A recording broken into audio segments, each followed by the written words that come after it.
How about I also record on my end screen flow? Sounds great.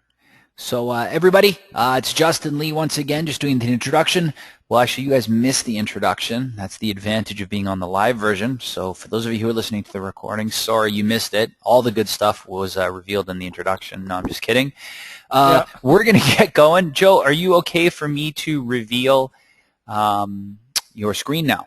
Yeah. I even got some special slides just for you. Oh, man, this is getting exciting. And we're going to have a lot of fun tonight, guys. Go ahead and ask questions. We'll table them until the end. I want to let Joe go through all of his material, but we definitely want to get questions from you guys. We're going to cover a ton of stuff. I know it's just some of the stuff that Joe has talked to me about. Oh, you actually got a fairly decent picture of me. Sometimes people put these pictures of me. I'm like, good God, where did you get that? Take it down. That's actually respectable. And so that is excellent. So yeah, Joe, go for it, man. Take it away. Well, thanks, Justin. This will be real laid back, guys, but I'm going to just cover a lot of good content. Justin and I are both remote property flippers. He's in Panama flipping deals. I just got back a couple months ago from Prague. We were there for a couple months. So I'm just going to talk quickly about my story, what we did in Prague, and how I flip lease options. But this can also apply to whatever you're flipping. I'm going to be sharing with you strategies on how I find deals, how I outsource my work, the technology and the tools that I use. And this is stuff that I don't normally give on a webinar, but I'm going to fly through this stuff, so it's going to be pretty fast. We are recording it. In fact, let me just make double sure we are here.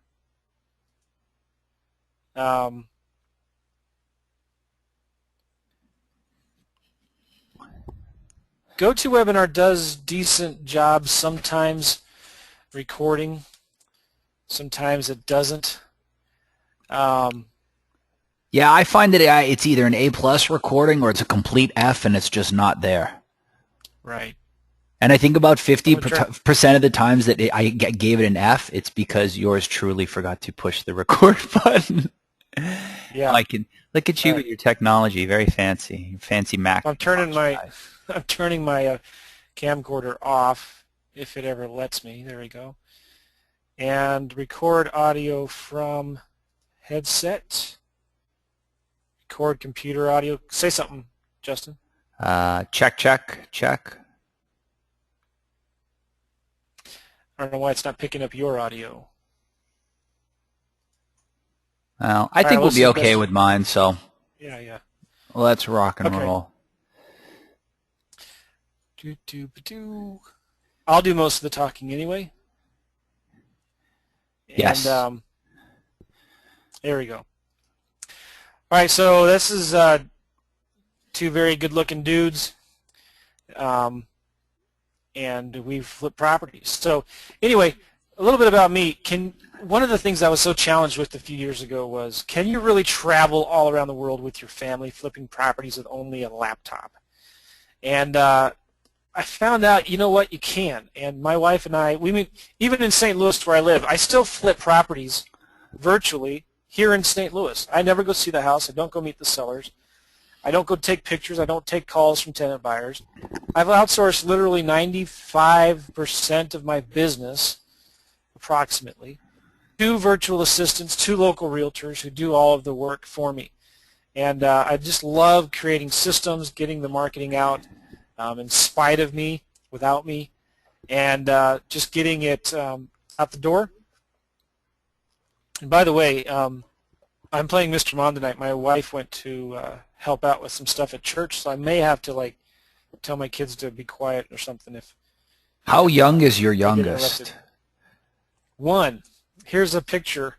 Us in Prague. That's my wife, me, my daughter right here is 1.5. 7-year-old Judah, 8-year-old Luke, and 4-year-old Lydia right here. And can Luke hold down the fort if the 1-year-old starts crying? Yes. Okay, very good. The 1-year-old's asleep. Got it. It's the 4-year-old, the older girl, that I'm a little worried about. She's not going to bed. So anyway, so that's us in Prague just a few months ago. and we flipped a couple deals in St. Louis while I was there. My business really didn't skip a beat. I did start marketing in a new area in Southern California, Riverside County, and did a bunch of marketing. Here's the problem, though. I'm having such a good time out there with my family. I didn't want to work, so I only worked about 1 or 2 hours a day, maybe, and so I did not flip as many deals as I wanted to in my new market in California, but I still flipped some in St. Louis and had a really good time. This is us in London. I'm surprised the Olympics went as smooth as they did because we were in line at customs for 2.5 hours at the airport with our 4 kids. We made it through and had a blast, really loved London. We had a better time in Ireland. We spent a lot of time in Ireland, and we really wanted to see the country, Prague, you're in the city all the time. So when we went out to Ireland, we saw a lot of just beautiful countryside. We stayed in this little barn that had was converted into a house. That's one of my sons.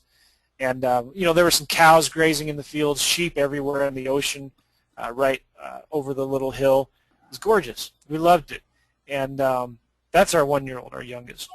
That's Jewel. We've adopted all 4 of our kids. I'm really blessed. And there's a lot of sheep in Ireland. So we love traveling the world. Next year, we're going to do this once a year. For 2 months, we're going to go somewhere different. And we're thinking about either Panama or Costa Rica, somewhere in that area, with our family and our kids. And just do it. Why do we have to wait? Why do we need to wait till we're 65 when we retire, in quotes, before we start traveling the world? Why not take our family with us now? Amen. All right, so there's 4 keys to success in this business. Marketing, automation, delegation, and then I've added a 4th, sales, learning how to talk to sellers. Because it all begins in marketing. I say this over and over again. We're not in the real estate business. We are in the marketing business. Without leads, your business is dead. Okay? So what the key is, understanding marketing, getting marketing done for you in spite of you, so it gets out the door consistently, regularly, without skipping a beat. You don't have to worry about it. It just gets done. So when you figure out the marketing systems, that's what I'm going to be talking about this evening. You can automate those marketing systems, turn them into systems, and automate them so that you can delegate them out, so anybody can do them. And then it's one thing to get your phone to ring. You get this marketing going out the door, it's automated, it's delegated out, somebody else is doing it. The next key, though, is to learn and know how to talk to sellers. And I used to just believe that the first 3 were the 3 keys to success in a real estate business, but I added the 4th because it's really, really important that you learn how to talk to sellers and you learn what to say, what not to say, and it's not that hard.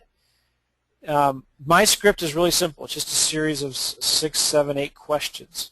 I'm not talking about questions about tell me about your house. I'm talking questions like, these are kind of bold, ballsy questions like, Mr. Seller, would you mind if I ask you a few questions to see if I'd even be interested in making an offer on your house? Asking questions like, well, what are you going to do if you can't sell your house? Are you going to rent it?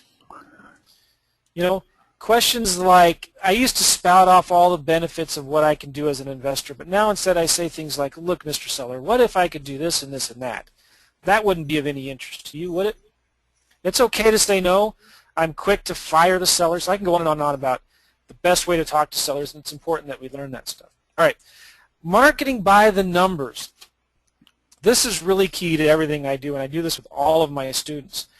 I think I got this spreadsheet open here. Yes. Is this the right one?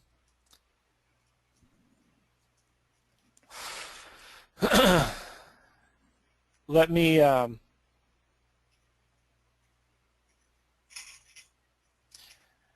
okay, marketing by the numbers. It's important that numbers. I'm going to look up my email. It's important that you break down your goals into things you can control. It's one thing to say, Justin, I want to make $100,000 a year.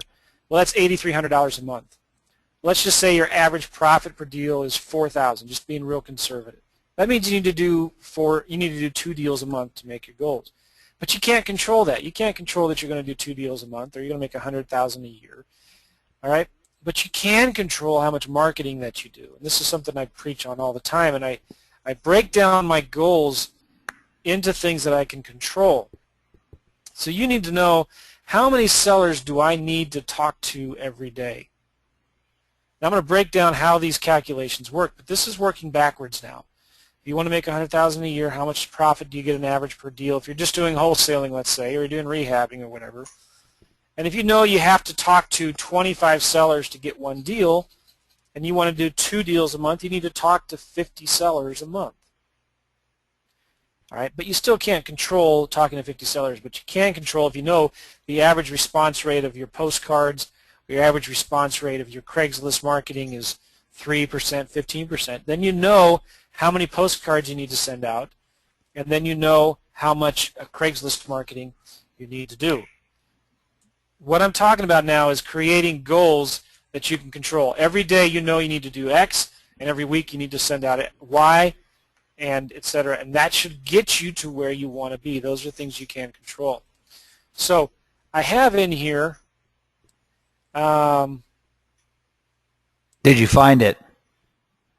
Yeah, I'll just use this one. I have 2 versions of it. I'll just use this, and let me expand this a little bit.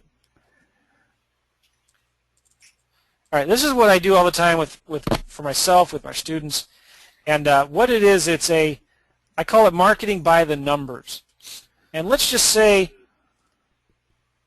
you want to make $120,000 a year. Well, that's 10. Well, actually, I see what I did. Right, this is net. So that's, if you want to add in after all your deductions and taxes and stuff, you need to gross about $130,000 a year. Well, you divide that. That's about $10,800 a month. Now let's just say half of your deals are traditional wholesaling deals and the other half are wholesaling lease option deals. Now I'm going to talk a little bit more about what wholesaling lease options are, but I have a whole course and system about that. You can check it out if you want. I'm going to be talking more general in terms of things that you could do in your marketing that apply to whatever type of deals that you're doing. Okay, I'm not here to actually talk all about all the specifics of how to flip lease options, but it's just one of the strategies that I use quite extensively on how I flip my properties. And the reason I love it is because it's so easy to do virtually from anywhere in the world. So when I talk about traditional wholesaling, I'm talking about getting a seller, getting it under contract at 50 cents on the dollar, and wholesaling that to an investor cash buyer. When I talk about wholesaling lease options, I'm talking about getting a property that has no equity, tying it up on a lease option, and then wholesaling and flipping that contract to a tenant buyer who's going to live in the house. Okay, and you keep the option deposit that the tenant buyer puts down. All right, so let's say now you want to find out if you want to make $130,000 gross a year, and you're going to need, from traditional wholesaling deals and wholesaling lease option deals, you're going to need about $5,400 in each. Now you need to look at, well, what's your average profit per deal? When you flip a traditional wholesale flip, you should make an average of $8,000. I'm talking about Midwest numbers here, right? And when you flip a lease option, let's just say your average profit is $4,000 per deal. So this is how many deals you need to do per year. You just take the 65,000 divided by 8. That's 9 deals. And I'm rounding up there if you look at the formula. You need to do 9 traditional wholesaling deals a year and 17 wholesaling lease option deals a year. And then I figured in here, and by the way, you get access to this spreadsheet. I'll give it to Justin, and Justin can email it to you if you want it. So let's just say you only sell 80% of the houses you get under contract in traditional wholesaling. And then let's say you only sell 50% of the houses you get under contract as a wholesaling lease option. I'm going to bump that up to 80%, make them both 80%. So how many homes do you need to get under contract a year? Well, you need to get 12 houses under contract, traditional wholesaling, and 22 a year with lease options. And then this one is really important here. How many leads do you need to talk to get a contract on average? All right, when you're flipping traditional wholesaling, generally speaking, good rule of thumb is about 25 sellers to get one deal. You got to remember, you're always going to dig through a lot of dirt to get to the gold sometimes. All right, when you're flipping lease options, you don't need to talk to as many. I can do about 15 sellers to get one deal, and many times I'm down to 10. All right, so then here we go. How many leads do you need a week to meet your goals of $100,000 net a year? This just breaks it up. You need 7 a week. And if you divide it by on a 5-day work week, that means you need about 2 leads a day. All right, so every day you're going to need to talk to 4 sellers a day. Okay, you know what? I really want to find my, I want to find this other spreadsheet. I'm going to pause this. I'm sorry, I got to look this up because it'll be The other spreadsheet has all the magic on it. Well, it's interesting that you break this down, Joe. We did the same thing. My business partner and I did the same thing at the beginning of this year. What we didn't do, what you've done, which is a heck of a lot smarter, is drilled it down into the number. We made it based on offers, but we didn't drill down on because we're buying a lot more houses from the MLS and from wholesalers and stuff like that. We didn't drill down into the number of leads that we need per week or per day, and I really like this because it realizes, and I'm sure there's a lot of people out there who, like for us, if we go a day or two without making, like if it gets to, I don't think we wrote our first offer this week until Wednesday, and it's like Monday goes by, Tuesday, and I was like, holy smoke, well, like what are we doing? But yeah, if you start talking to sellers directly, you really got to get your butt in gear for sure. Did you find it? Well, yeah, I did. It's right here. If you can see my screen, it says marketing business plan on top here. This is the same thing, but I approached it a little differently. And I'll still go back to the other spreadsheet because it has something really cool on the other side that I'll show you. This is going to say, let's say you want to make $120,000 a year. That's $10,000 a month. Let's say, and on this, I'm just focusing on wholesaling lease options. So let's just say your average profit's $4,000. In California, it's going to be $8,000. Midwest will be conservative, $4,000. All right, that means I need to do 3 deals a month. Let's say I only sell 50% of the homes I get under contract. I'm being real conservative here, okay, and you'll see why. And let's say that means now I have to get 6 houses under contract every month. And if I have to talk to 25 sellers to get 1 house under contract, that means I need to talk to 150 sellers every month, or 6 per day. Now I could change this to 15. That means I need to talk to 3.6 sellers a day. Oops, sorry, hold on here. Where'd I go? All right. So that is about 4.8 sellers a day, or 5 sellers a day. And the cool thing about this spreadsheet is, let's say I get 50% of my leads from Craigslist, and I get 50% of my leads from, let's do this, 25% of my leads from postcards and 25% of my leads from yellow letters. I'll talk about this soon too here and how I get my leads on Craigslist, but I'm going to show you how to do that. And so I'm going to get 50% of my leads from Craigslist, 50% from postcards, and 50% from yellow letters. And I'm mainly mailing to absentee owners. Okay, and here's the marketing that I'm doing. Number 1 is Craigslist and FSBO's site. I'm sending out marketing to sellers that have their houses listed for rent or for sale on Craigslist. I'm also sending postcards and yellow letters. And I used to use ZBuyer. I'm canceling. They're just too expensive for what they offer. All right, so here it breaks down now how many number of leads need to come from Craigslist, how many leads do I need to get to come from postcards, and how many leads do I need to get to come from yellow letters. Now, how did I get that number? I just took, if I need 120 sellers per month, 50% of that from Craigslist is right there, 60. Now, you can calculate the average response rate from each different type of marketing that you do. If you're making offers on the MLS, you just know, well, okay, if I get 1 out of every 20 accepted, that's a, what's that, a 5% response rate. Yep. Okay, so you would just change this, to a 5% response rate. And this would then calculate how many offers you need to make a week, every day, etc. But on Craigslist, I get a good 15% response rate. Postcards, I get about a 3% response rate. And yellow letters, I get an 8% response rate. And that's here in St. Louis. It's going to be different in your market. Well, this then tells you, all right, how much do you need to send out of these things per month? I need to send out 400 Craigslist marketing things a month, 1,000 postcards a month, and 375 yellow letters a month. One thing that's important, too, is that you should never just rely on one form of marketing. You need to mix it up. You shouldn't just rely on making offers on the MLS. You should be doing direct mail, postcards, yellow letters. You should be marketing on Craigslist and making offers on the MLS. Now, sending marketing to Craigslist, the reason I love it is because it doesn't cost anything. Postcards, they work out to be about 40 cents per postcard if you use click-to-mail. And you've got to figure if you're going to be buying names from a list broker or from ListSource, it's about 6 cents a name. So it's 46 cents. Yellow letters, I can get them done for 89 cents per yellow letter that's handwritten and stamped. And if you add what is your source for that? Because I've never seen a yellow letter under $1. Yellowlettermail.com. It's in my slides too, I think. Got it.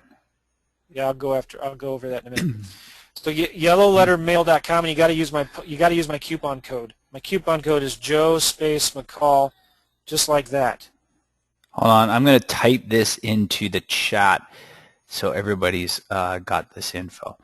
So it's yellowlettermail.com, yellowlettermail.com, and the coupon code is capital JOE space all caps or just capital J and then OE, okay, space. Oh, McCall, like you would, yeah. Okay, cool. All right, so that's my coupon code, and he'll give you 10% off. If you order 1,000 or more, it's 89 cents with the 10% off. That is hand-addressed in red ink, handwritten in red ink on yellow padded paper, folded 4 times, put in a stuffed envelope, hand-addressed on the envelope with the live stamp on it. Hand-addressed with a printer or with a font, or like literally hand-addressed? Well, both. So what he does is, like, he personalizes each letter with, "Hey, Jane Smith, we want to buy your house at 123 Main Street," and then the rest of your stuff. So what he does is he has a printer print out thousands of them, and he just leaves blank where the name goes and the address goes. Okay. And then he's got some interns, college interns, I think, in California. He's from Bakersfield. What a genius that guy is. Yeah, I don't know where he gets his ideas from interns.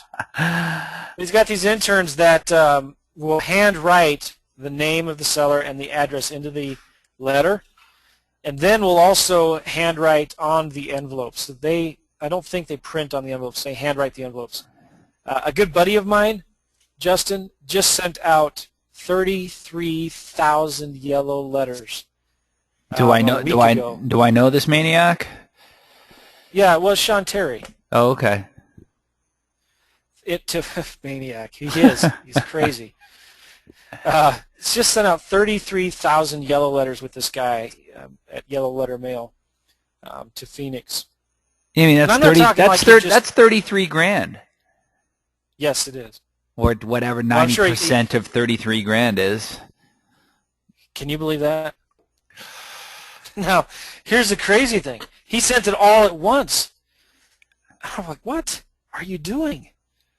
But, he's hungry for deals, man. Those deals are flying off the shelf left and right in Phoenix. And, in fact, I was thinking about doing some marketing in Phoenix, try to get my own deals there just to give him a hard time. But then, teasing him about it, but maybe partnering with them on those deals. What did you say the discount got down to? 89 cents? Yeah, 89 cents. So assuming he didn't get a discount off of that, he's just spent $29,370. So. Yes. Now, do you think he's going to get a deal or two out of that? I would think that. I know Sean, and Sean's a smart guy, so I know he's going to get one. Otherwise, he wouldn't blow 29 grand on a direct mail campaign. Now, let's just say he gets a 3% response rate on his yellow letters. That's going to be 990 phone calls from sellers. Let's say he gets a 2% response rate. That's 660 phone calls that he's going to get. And let's say he has to talk to 25 sellers to get one deal. All right, 25. That's 26 deals. And right now his average profit on a deal is about $10,000. Okay, he's going to each 26 times $10,000. Is that right? So that's $264,000 he should make, being conservative, with 33,000 letters, if he can handle the call volume. I don't know what he's got. I think he's got some guys now working with him and answering the phones, and That's a lot of flipping calls. Yep. If it works, he's going to be making over $200,000. So would you spend $33,000 or $29,000 to make $250,000? Yes. Now, I just want to bring up an important point here, Joe. We're just giving an example of a friend of ours. Guys, you don't need to be spending this type of money if you're thinking I don't have $33,000. Don't get intimidated. So just keep that in mind. We're just giving you an example. All right. So back to my spreadsheet here. My Craigslist marketing, the reason I love it is it doesn't cost me anything, so that's free. Postcards are about 46 cents, and yellow letters are about 97 cents. If you're using a company like ListSource to get you the names, okay? So now, break that down now. Go ahead. Just one thing I was going to say, Joe. So when I started investing, the first 3 years of my investing career was in Washington, D.C., and I'd get on these webinars, and I'd always hear somebody say to me, yeah, if you just need a list, just go to your local title company. And in Virginia, where I lived, I was working Maryland, D.C., and Virginia, but we were attorney states there, and I never understood that. I'm like, wait, the title company doesn't have anything. In California and Washington, I can just call up my title company and say, yeah, can you give me a list of everybody who is who is a non-owner rock, minimum 3-bedroom, minimum 1-bath, minimum 1,000 square feet, has been on title for longer than 10 years, and they send me the list for free. Yeah. So I'm guessing it's not like that in Missouri because you're factoring in cost of name. Well, here's the other thing, too. For my students, I get them the list. I have a way to get it. I can get it to them for free. No matter what state? Yeah. Okay. That's good to know. So, and I'll tell you another little hint that I found out. My business partner is a realtor at Century 21. Century 21 will get free lists for their agents because they want their agents marketing. So if you're partnering up, and that's a good tip for you guys. If you're working with a realtor, or if you're trying to do some co-marketing, or there are realtors on your team, you can find somebody at Century 21. Now, I don't know if this is true all over. This is just, their one branch, but I think it's a nationwide program. You might want to check that out and ask if you know a Century 21 realtor and say, hey. Yeah. Anyway, go ahead. All right, so here's who I send direct mail to. I send them to absentee owners that have 3+ bedrooms in median-priced areas, good zip codes. And I'm going to show you how I find those zip codes here in a minute. And the last sale date is over 10 years, for the most part. Sometimes I'll deviate from that. Because the cool thing about flipping lease options is you don't care how much equity is in the house. So sometimes I just totally ignore when they bought it. I also try to sell to probates, eviction, and divorces. In Missouri, it's easy to get that list, generally speaking. And here's something cool that I don't know anybody else that does except one guy. I actually send mail to properties that are listed with realtors, asking them if they want to list, not this to the realtors, to the homeowners, asking them if they want to do a lease purchase on their house. And I never tell them to cancel their listing with the agent, but you sending them a letter or a postcard? Postcard. Remember, so when we did our podcast, Joe, remember I was telling you about that new direct mail campaign I was going to try? Yeah. With the Chase Chase homeowners. So literally the postcards started hitting yesterday, and I guess the one homeowner gave the postcard to the agent and thought it was a scam, and the agent called in and left like a nasty message on our line, and I called her back last night, and she was the epitome of arrogant realtor who doesn't listen. She kept saying, why are you trying to steal my client? I'm going to report you to the DRE. What's your license number? And I kept saying, ma'am, I'm not a realtor. You don't understand. Well, then why do you want my client's listing? I don't want your client's listing. I want to buy that. Anyway, it was just a funny story, but yeah, you're I'm sure that some of the sellers that you're sending to must hand it over to their agent and go, what to do with this? Here's the thing. You're just wasting your time if you try to argue with a realtor and tell them about what you're doing. So it's better just to apologize, put your tail between your legs. Yes. And say, I'm sorry, I'll never do that again. And I would agree with you 100%. It's just that it had been a good it had been a good, because I've been in Panama, I haven't been talking. We haven't done a direct mail campaign for the last 3 months. We've just been doing MLS stuff. So it had been a while since I talked to a good boneheaded, stupid realtor. So it felt good to get into it with him a little bit. But you're right. I should have taken the high road. I do that too. What's really annoying, I guess. Now, if you are a realtor, you can't do that, obviously. Yes. And let me just clarify too. I never tell the sellers to cancel their listing with the agents. So I'm not stealing any listings, but it's just not worth fighting and arguing over. So if the agent calls me all huffy and puffy, I'll just say, look, forget it. I'm sorry. I send out thousands of letters, and I won't send them to your house clients again. Okay, but there is no law that says you can't send a piece of mail to a property that's listed with a realtor. The realtors can just shove that. Anyway. We know what we're getting on a massive tangent, slamming realtors. So let's keep going with the program, because I know that a lot of people, especially, and me too, I know I talked to you a little bit about your Craigslist stuff, but the Craigslist stuff where you're spending zero on marketing, I know that's fascinating for a lot of the people who are on here. So let's keep plugging along. Yeah, and I'll get over that. I'll go through that. So anyway, back to the spreadsheet. I know now. Okay. I need to send out 400 pieces of marketing to my Craigslist ads. And what that is I call the 1, 2, 3 punch. It's an email, a text message, and a voice blast, or what I call the slide dial. And I'll review that in a minute.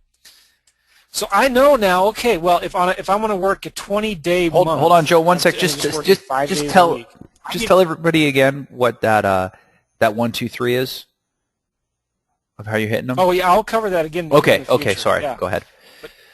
In a future slide, so I'm sending out emails, text messages, and voice blasts to these sellers in Craigslist. Okay, so if you look at the numbers here, now remember, we're going to things we can control. I know now every day I need to send out 20, I need to find 20 sellers on Craigslist every day. Okay, and that's 100 a week. And then I need to know, look, on these numbers, these are just numbers, the numbers don't lie. I need to send out 250 postcards a week. I need to send out about 94 yellow letters a week. These are weekly things. And so if you break in, these are the monthly numbers now, monthly costs. Maybe my units are not totally congruent here, but basically it doesn't cost me anything for Craigslist. For postcards, it's $460 a month, and for my yellow letters, it's about $363 a month. And so I know if I want to make $120,000 a year, I need to spend about $825 a month on direct mail and all of my marketing. Now you can tweak this to add different types of marketing that you want to go after, but here's the most important thing you need to know. These are goals that you can control. You need to go out and target 20 houses every day. So I tell my students, look, when they call me and are wanting to know what's going wrong, why isn't this working, I ask them, how many did you contact yesterday, the day before, the day before that? I can tell you every time a student comes to me complaining about something, it's because they're not doing enough marketing. They're not sending, here's the numbers, I'll highlight them in whatever this color is. 20 Craigslist leads a day, okay, 250 postcards a week, and 94 yellow letters a week. Okay? Now you know those are things you can control. And if you're not doing that, then you know what's going wrong. And that's why I say you're not in the real estate business, you're in the marketing business. This business is all about leads. And you've got to know what leads are coming in.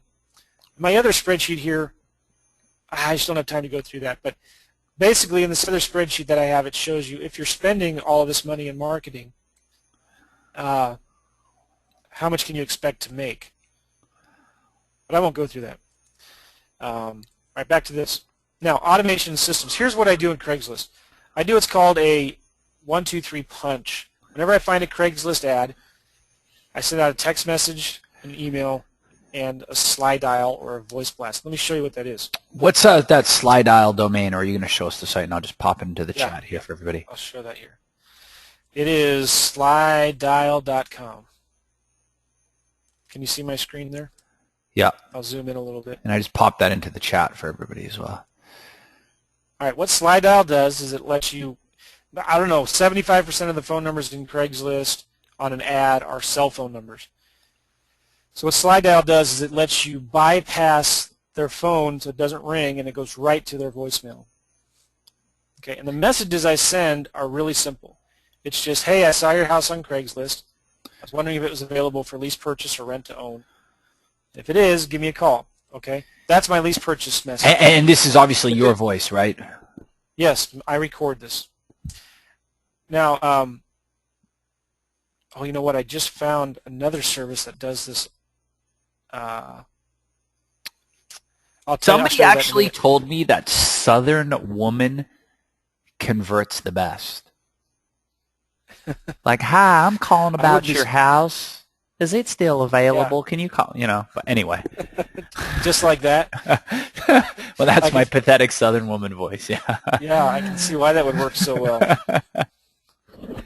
So, but slide dial just lets you go right to their voicemail. Now, if it's not a cell phone, which is 25% of the time, let's say, you know, the phone will really ring and somebody will answer it. Or if they don't answer it, it'll go to their voicemail.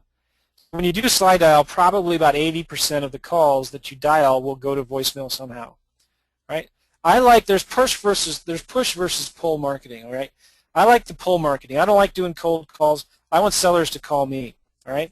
But the only way I have found to get sellers to call me who are posting their properties on Craigslist is to send them an email or a text message or a voice blast or something telling them, hey, I'm interested in your house, and getting them to call me back if they're interested in the lease purchase. Now, when it comes to doing traditional wholesaling, my message is going to be more like, hey, my name is Joe. I'm an investor. I saw your house on Craigslist. I'm looking to buy some more properties in the area. You don't have any interest in selling yours, do you? If you do, give me a call. I'd love to talk to you about it and make an offer. Okay? So what I do then is I go into Craigslist and I find all of these homes that are listed for rent, and every day I'll have my assistant, by the way, who does this all, go out and contact 50 sellers a day and keep track of the numbers so I'm not contacting somebody more than once. All right. So slide dial. Let me go through Craigslist and what I'm looking for. I'm going to zoom in a little bit here. I don't have bad eyesight, guys. I'm just zooming in so you can see. I feel like my grandma is here on the computer. This font is so huge. What I'm going to do is I'm going to search for, there's a way to search in Craigslist for positive and negative keywords. Every ad has the word map in it. If I click on this first ad here, it has the word map. If I scroll down, right there, Google Map, Yahoo Map, or it has the word location in it. Okay, so when you do a search in Craigslist, you have to have a positive keyword. So I'm going to do map. Type in map. I'm going to do space negative. Now I'm going to do my negative keywords. I want to avoid ads that have the word realtor in them. I want to avoid ads that have the word realty. I'm just doing space negative. I want to avoid the ads that have the word broker. I'm also going to avoid apartment.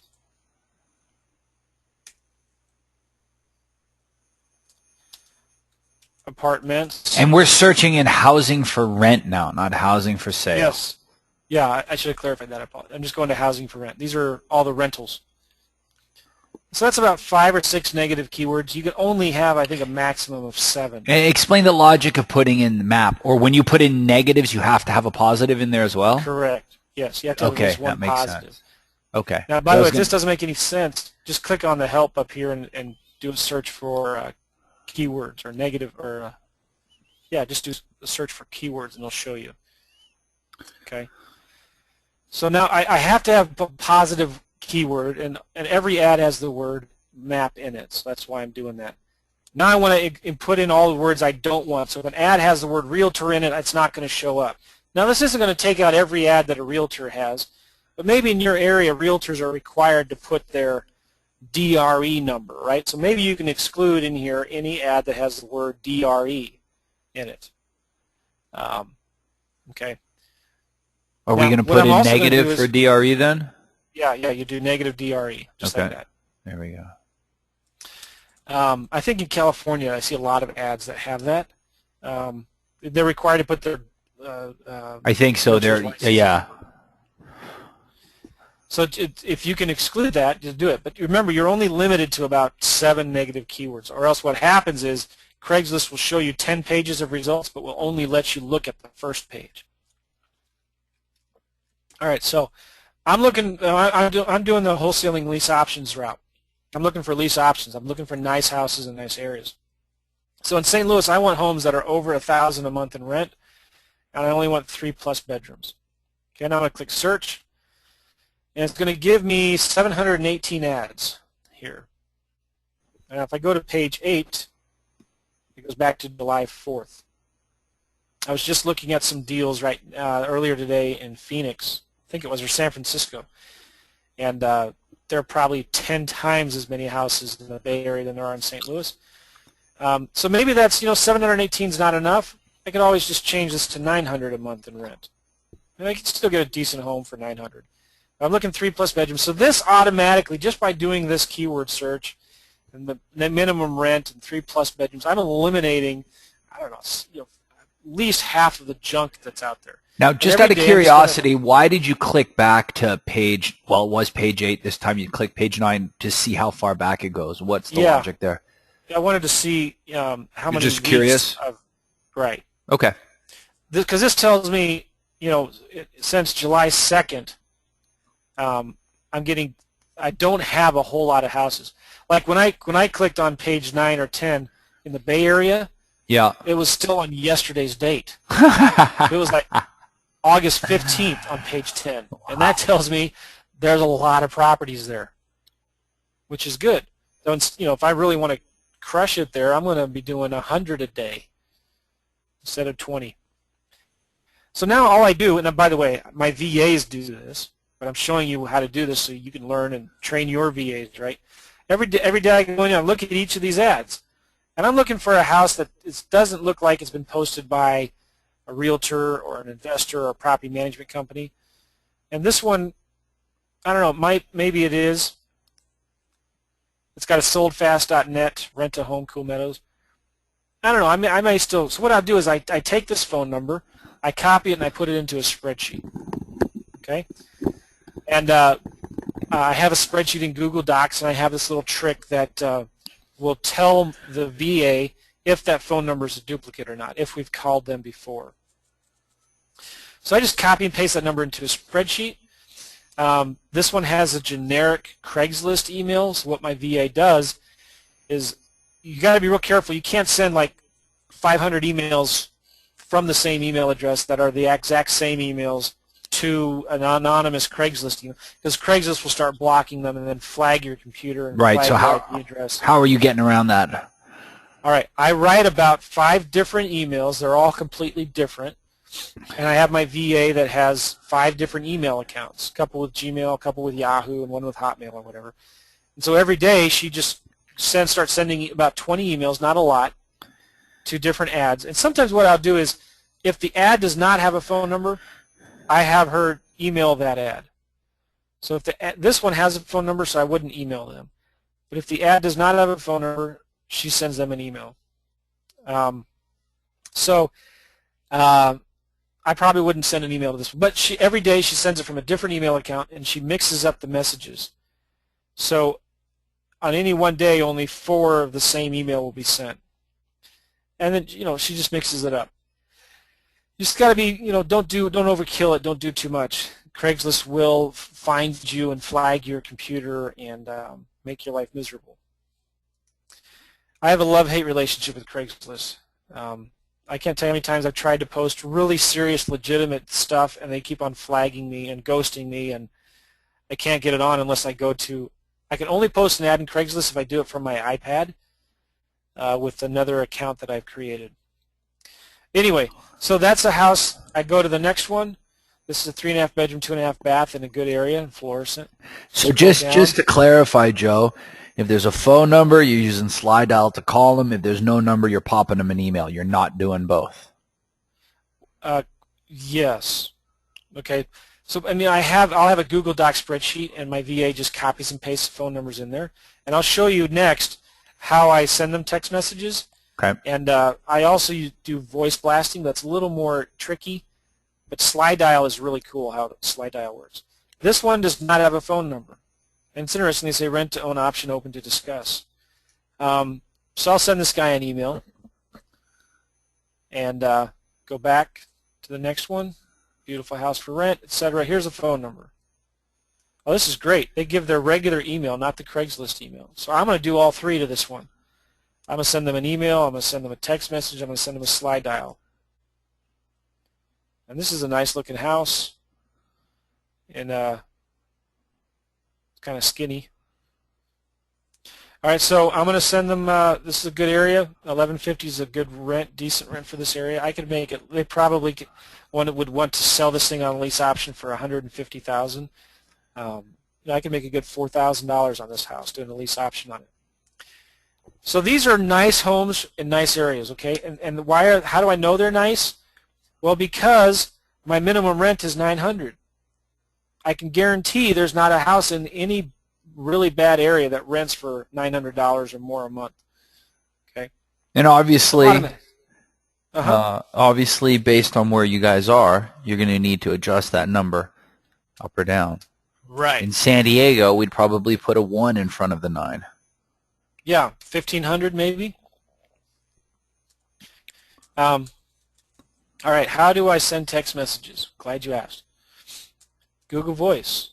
I think it's voice.google or just Google Voice. And what I do then, oh, by the way, what do I say in my email? It's real simple. I say, it's just a couple sentences. It's not spammy. I don't give any websites. The kiss of death is to make it sound spammy and list all the benefits of what you're trying to do. And I can buy your house fast for a good price on the date of your choice, and I can take care of all the closing costs and if you're going through divorce, are you going through all of this stuff, is your life miserable, are you a failure, then I can buy your house, etc., etc. That's the kiss of death. You don't want to do that. Just keep it simple, 1 or 2 sentences. When I'm targeting lease option homes, I say, hey, my name is Joe. Saw your house on Craigslist. I was just wondering if it was available for a lease purchase or rent to own. If it is, call me at, and I give them a local phone number. Thanks, Joe McCall. Okay. If I'm sending out marketing, hold on, Joe. Let me ads, and I'll show you how I do that here. Joe, hold on one sec. Let me just interrupt you. Yeah. So you are specifically saying in the ad, I'm wondering if it's available for lease purchase or rent to own. You're not saying I want to rent it. Well, it's already listed for rent. Right. That's what I'm saying. So you're filtering down, saying, hey, if it's available for lease purchase or rent to own, I'm interested. Yeah. Give me a call. And Okay. so if they call me back, they've already pre-screened themselves out, I don't want to talk to them if they don't want to even think about or consider a lease option. What phone number are you giving them? A Google Voice number. That's going straight to voicemail. Yeah, for the most part. Sometimes I'll answer it, but usually it goes right to voicemail, and I call them back later, or my VA calls them back. So that is... Hold on one sec, Joe. Guys, I hope you guys are taking notes because Joe's giving away a lot of great information here. And there is stuff. I've got a page of notes here in front of me, so you guys should be taking notes. So anyway, go ahead, Joe. So we're driving him back to a Google Voice voicemail box, and what does your voicemail say? Hey, it's Joe. I'm not here. Leave a message. Yeah, that is it. You see, I'm trying to sound as non-professional as possible. I don't want to sound like a salesman. And this rings true to everything I do. Even when I'm talking to them, I'm never on the phone more than 5 minutes. Look, they're the one that needs the help, not me, okay? And I fire sellers all the time. I don't believe in the whole thing of building rapport with sellers. To a certain extent I do, but sometimes we waste so much time as investors trying to build rapport, explaining the program, blah, blah, blah, blah, blah, what we're doing. And if anything, you got to understand, the harder you chase them, the faster they'll run away. So I'm always pulling back. I always act like the reluctant buyer. They need to convince me that their house is even worthy of my consideration. I'm busy. I got a bunch of buyers, Mr. Seller. Do you want them or not? Because it's okay to say no, but just say no. You can't tell me you need to think about it because I don't have time. And you'll be amazed whenever you have that attitude with sellers. You'll actually close more deals because they know you're serious and they know you mean business. All right. So I don't explain the program. I just, in a question, I say, look, if I could do this and this and that, what would you want to do? And I say sometimes, if I could do this or that, is there any reason why we couldn't do business today? So I tell them, look, I don't tell them this. This is a fact. I'm in business to make money today. Right, Justin? I'm not going to sit around waiting for them, hoping that they call me back. So I'm just That's my approach to sellers. So when my outgoing message is, hey, this is Joe, leave me a message, I'll call you back. All right, I call them back. Now, when it's traditional wholesaling, I might have a little longer message, outgoing message, trying to pre-screen them out even more to let them know I'm an investor and I'll make a cash offer on your property, but it'll have to have a significant discount for me to even be interested. And if you don't have any equity, then don't waste my time. Or I'll say this, I don't want to waste your time. Okay? I know that sounds kind of cruel, but I have learned from experience after hitting my head against the wall and getting bruises everywhere because I spend so much time on the phone with sellers and I'm not closing any deals. You just got to be tough sometimes, and you got to be strong. And I would say to you, Joe, I know that I talk to a lot of students, a lot of people want to get into real estate investing, and they are deathly afraid to talk to a seller. Like, they are so nervous. The thing that I love about this is you're not, if you're doing the Craigslist thing, right? Yeah. Your only investment is your time. Mm-hmm. You're not spending money on direct mail to have a seller call in. You're like, and scared to death. So if you guys have a fear of talking to sellers, number one, you got to get over it. Number two, the best way to get over it is to contact some people on Craigslist where it's not going to cost you anything. Yeah. Anyway, keep going. It takes practice, and that's something I work with a lot with my students. I focus on the skill of talking to sellers. Now, the other place I look is for sale by owner in Craigslist, and I basically delete all of my keywords. I don't search for anything, and I go here to real estate. One sec, Joe. Are we going to come back? We're just talking about now the different people that we're searching, and then we'll come back to what you're saying to them on the phone. Yeah. Okay. I'm going to go over Google Voice and the text messages I send. Okay, cool. So now I'm in real estate by owner. I went here to real estate by owner on this drop down here, and I deleted all my keywords because there shouldn't be any ads on here anyway that are listed by realtors. There shouldn't be any apartments on here. And I also I put a minimum price. So here in St. Louis, 100,000 is a minimum price that I would be interested in. And that filters out the junk, and I'm also looking for 3+ bedrooms. Okay? Then I do the same thing in here. I go through, in fact, what I do is I make my VA, 3 days a week she goes through, Monday, Wednesday, Friday, she goes through the for rent ads, and Tuesdays, Thursdays, she goes through the for sale by owner ads in Craigslist. Okay? And that just kind of helps with making sure we get all of them. There's usually not as many for sale by owner ads. In fact, what's interesting, though, is 953 is a lot. I haven't seen that many in a long time. If I go to page 10, back to July 5th.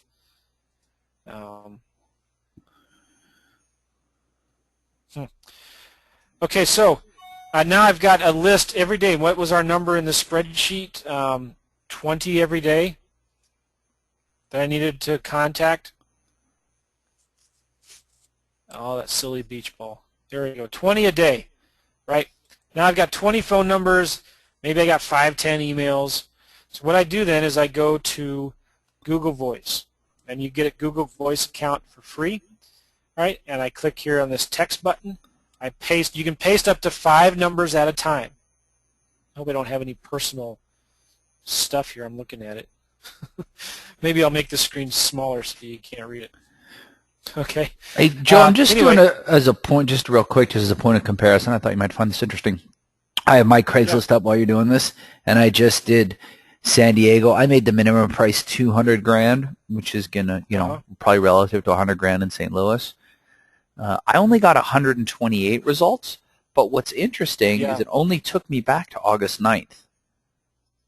Oh, really? Which is weird because you got to go 900-something results the whole way back to July 4th, 3rd, 2nd. Which is probably the same ratio. I'm wondering why I got... That's interesting. Yeah. Anyway, go ahead. Keep going. I've noticed that even in the Bay Area, they show less for sale by owner homes there. And I just thought maybe it was because there were fewer of them available. But maybe the Craigslist just takes them off sooner. So anyway, let's say I had a spreadsheet with a full column full of numbers in there now, and I've checked to make sure there's no duplicates. I'll copy and paste 5 at a time, and just paste, right-click, paste the phone numbers in this to field, all right? And in my message, my text message, just says, hey, my name is Joe.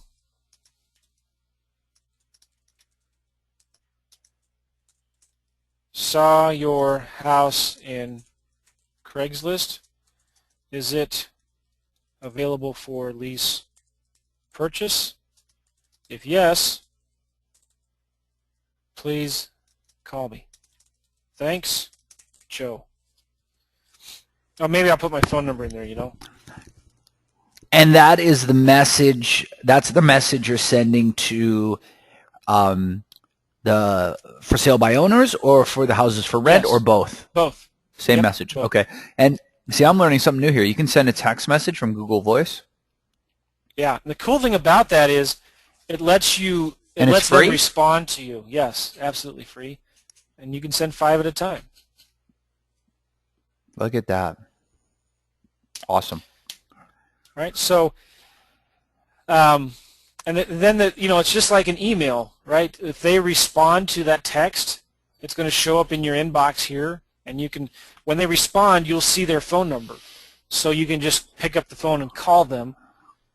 Instead of what you want to avoid is texting back and forth or emailing back and forth. You want to just get them on the phone as soon as possible. Now But, you're doing this, Joe, out of your own personal Gmail, or is your VA doing it out of another Gmail in your name? both. Okay. Because in different markets, Craigslist, Google only lets you have one Google Voice per email.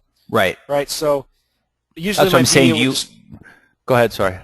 Yeah, my VA will usually just create a new Google Voice account or a new Gmail account Right. in another market, and then get a new Google Voice number for that account. And I'm guessing that it's not I want to buy your house at gmail.com. Well, yeah, exactly. It's just like what I like to do if I'm going to be targeting the Bay Area, I might do 49erfan123 at gmail.com, right? Yes. Very So my smart. thing is, I'm not trying to be a hotshot investor. I'm making it personal. But when I do get them on the phone, I'm very upfront. Say, hey, I'm an investor and I buy and lease properties. And do you mind if I ask you a few questions about your house to see if I'd even be interested in making an offer on it today? Okay. Or I'll ask Excellent. you, can I ask you a few questions to see if there's a way we can do business today? I like using that word today in there. I want them to know that I'm ready to do business today, and I can help them offer them solutions today. So the great thing about text messaging then is your VA can get this done for you. They can send the emails for you, and they can send the voice blast or slide dial for you, and it all looks like it comes from you. That reminds me, there's another tool I just found. I got to share this with you because it's really cool. I've not used it, but it looks really, really good while it's pulling up here on my iPhone. Oh, here it is. Okay, hold on. Here it comes. Phone val. Oh, that's not it.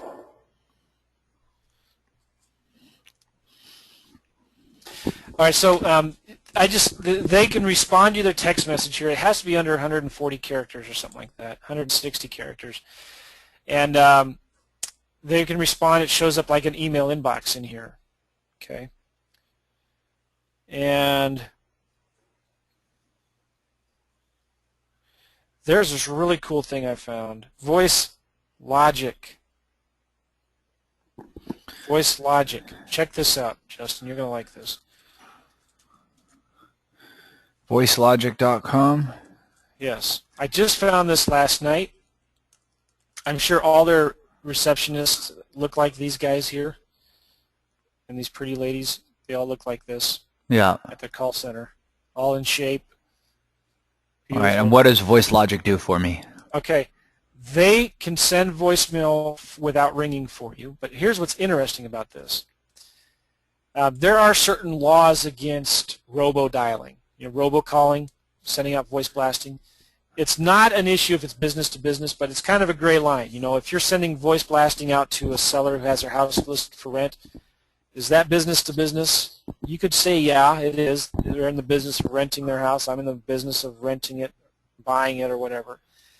But what's interesting is this service here, voice casting, there's no law that says that you can't solicit business from people just cold calling them. What they do, though, instead of a machine doing it, they person that does it for you. So an actual person will dial the phone number, or it dials automatically, and then it's, if they get a secretary that answers the phone, they'll ask for somebody, and then they'll go to that person, and then most of the time, 80%, when you're making a sales call, it goes right to voicemail. So as soon as the voicemail goes, the receptionist who's on the phone for you will click a button, and it'll start playing a message into their voicemail that you've pre-recorded. Okay? So what these people are doing is they're manually going in and are depositing voicemails into systems. So wait, I don't understand why you would use this over slide dial. Okay, slide dial, I have to do it manually. And I'll show you how slide dial works. You basically dial this phone number right here, 267-759-3425. Okay? You listen to a little ad if you're using the free version. Okay. And then you dial the other person's number, and then if it's a cell phone, it goes right to their voicemail. And then you have to manually repeat and say your message every time. Okay? So if you're making 100 calls, you're leaving 100 voice, you're saying the same thing 100 times over. Right.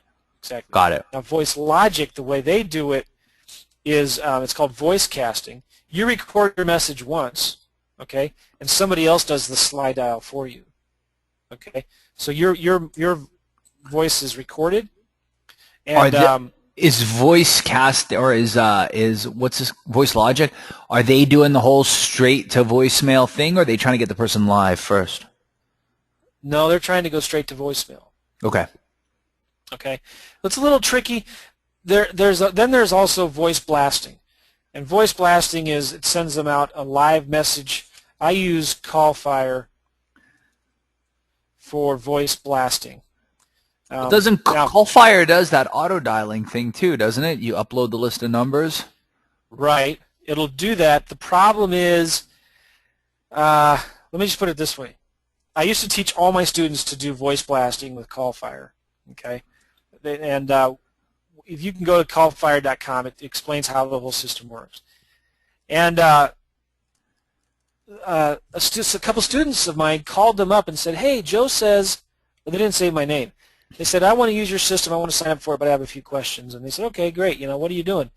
And the students told them, "Well, I'm harvesting 100 phone numbers every day from Craigslist, and I want to send a voice message out to them." And what I was teaching at the time was if they answer the phone live, your message should just be, "Oh, I'm sorry, wrong number," and hang up. Okay? Because your goal was to get their voicemail. And then if you got their voicemail, your message would be, "Hey, I saw your house on Craigslist. I was wondering if it was available for rent to own. If it is, give me a call at 555. And then you hang up. All right? So you could never tell if you were the recipient of those calls that it was an actual robocall that was contacting you. Okay? So if they answered the phone live, they said, "Oh, I'm sorry, wrong number," and hung up. The problem is this, you-know-what hit the fan, and they had an absolute conniption fit. And there was 2 students that actually called within the same few days asking different questions. And they were like, "Who's teaching you how to do this? You can get fined $5,000, $10,000 for each occurrence." And they were flipping out. And because I guess, if it's bad enough, I mean, the government, the FCC could come in and shut CallFire down or whatever. So here's the thing. When you're doing robocalls, there's no problem at all with business to business. The issue then is it really a business? If a homeowner's advertising their house for rent in Craigslist, is that a business to business call? Well, I don't know. Some people would say yes, some people would say no. Then you could say, well, look, they're putting their phone numbers out there. They want me to call them. It's not like I'm fishing through the white pages and harvesting a bunch of phone numbers out of the white pages. They want people to call them that are interested in leasing their house, and that's what I'm doing. So anyway, what I did is I stopped teaching CallFire, and I still use it in my own business. But I also use slide dial, and I recommend students use slide dial. Look, if you're just doing 20 a day, this maybe takes 10, 15 minutes. Right. Okay? With slide dial, you dial the phone number. In fact, let's do my wife right now. I can't. I'm not on the telephone. But you dial 267-759-3425. You listen to a short little message. And by the way, there is a premium version of slide dial where you don't have to listen to any ads. Okay? Then you listen to the ad, you dial the person's phone number in the Craigslist ad, and 75% of the time that's going to be a cell phone number. It takes you right to their voicemail, and you just leave a message. Hey, I saw your house on Craigslist. I'm an investor. I buy houses, and I'm wondering if you would be interested in selling yours. I'm looking for more deals in the area. Give me a call. All right? And it goes right to their voicemail. If they answer the phone live, then, if it's not a voicemail, if it's a landline, you could say the same thing to them, or just hang up. Okay. The key to all of this is whether you're using voice logic, and you should look at this, Justin, because there's a lot of other things you could do with this. That's really kind of cool. You could look at call fire. The interesting thing about call fire is they have this thing called what is it? Cloud call center. Excuse me. I don't know what it is. It's called. No, it's let me log into my account here. Hold on. It's a thing called, I'm going to go to new campaign.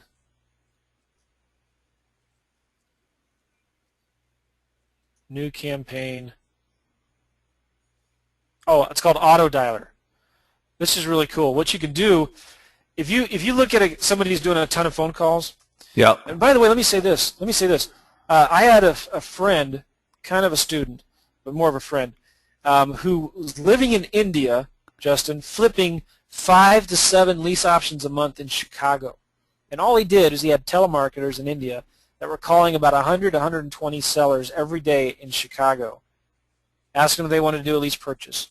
And then he had about 3 agents in Chicago that were doing everything else for him and selling the houses. He was doing this from India. He was actually a U.S. citizen living there, but he was from India. But what auto dialer does is, let's say you now have 100 phone numbers. They've done studies where if you were to actually dial each phone number, let it ring 5 times, and if it's somebody live, then you talk to them. If it's voicemail, you give your script and you repeat the voicemail. Within about an hour's time, you can get about 30 calls done doing that, okay? If you use this feature called auto dialer, you upload 100 phone numbers. Yeah. Yeah, you upload 100 phone numbers.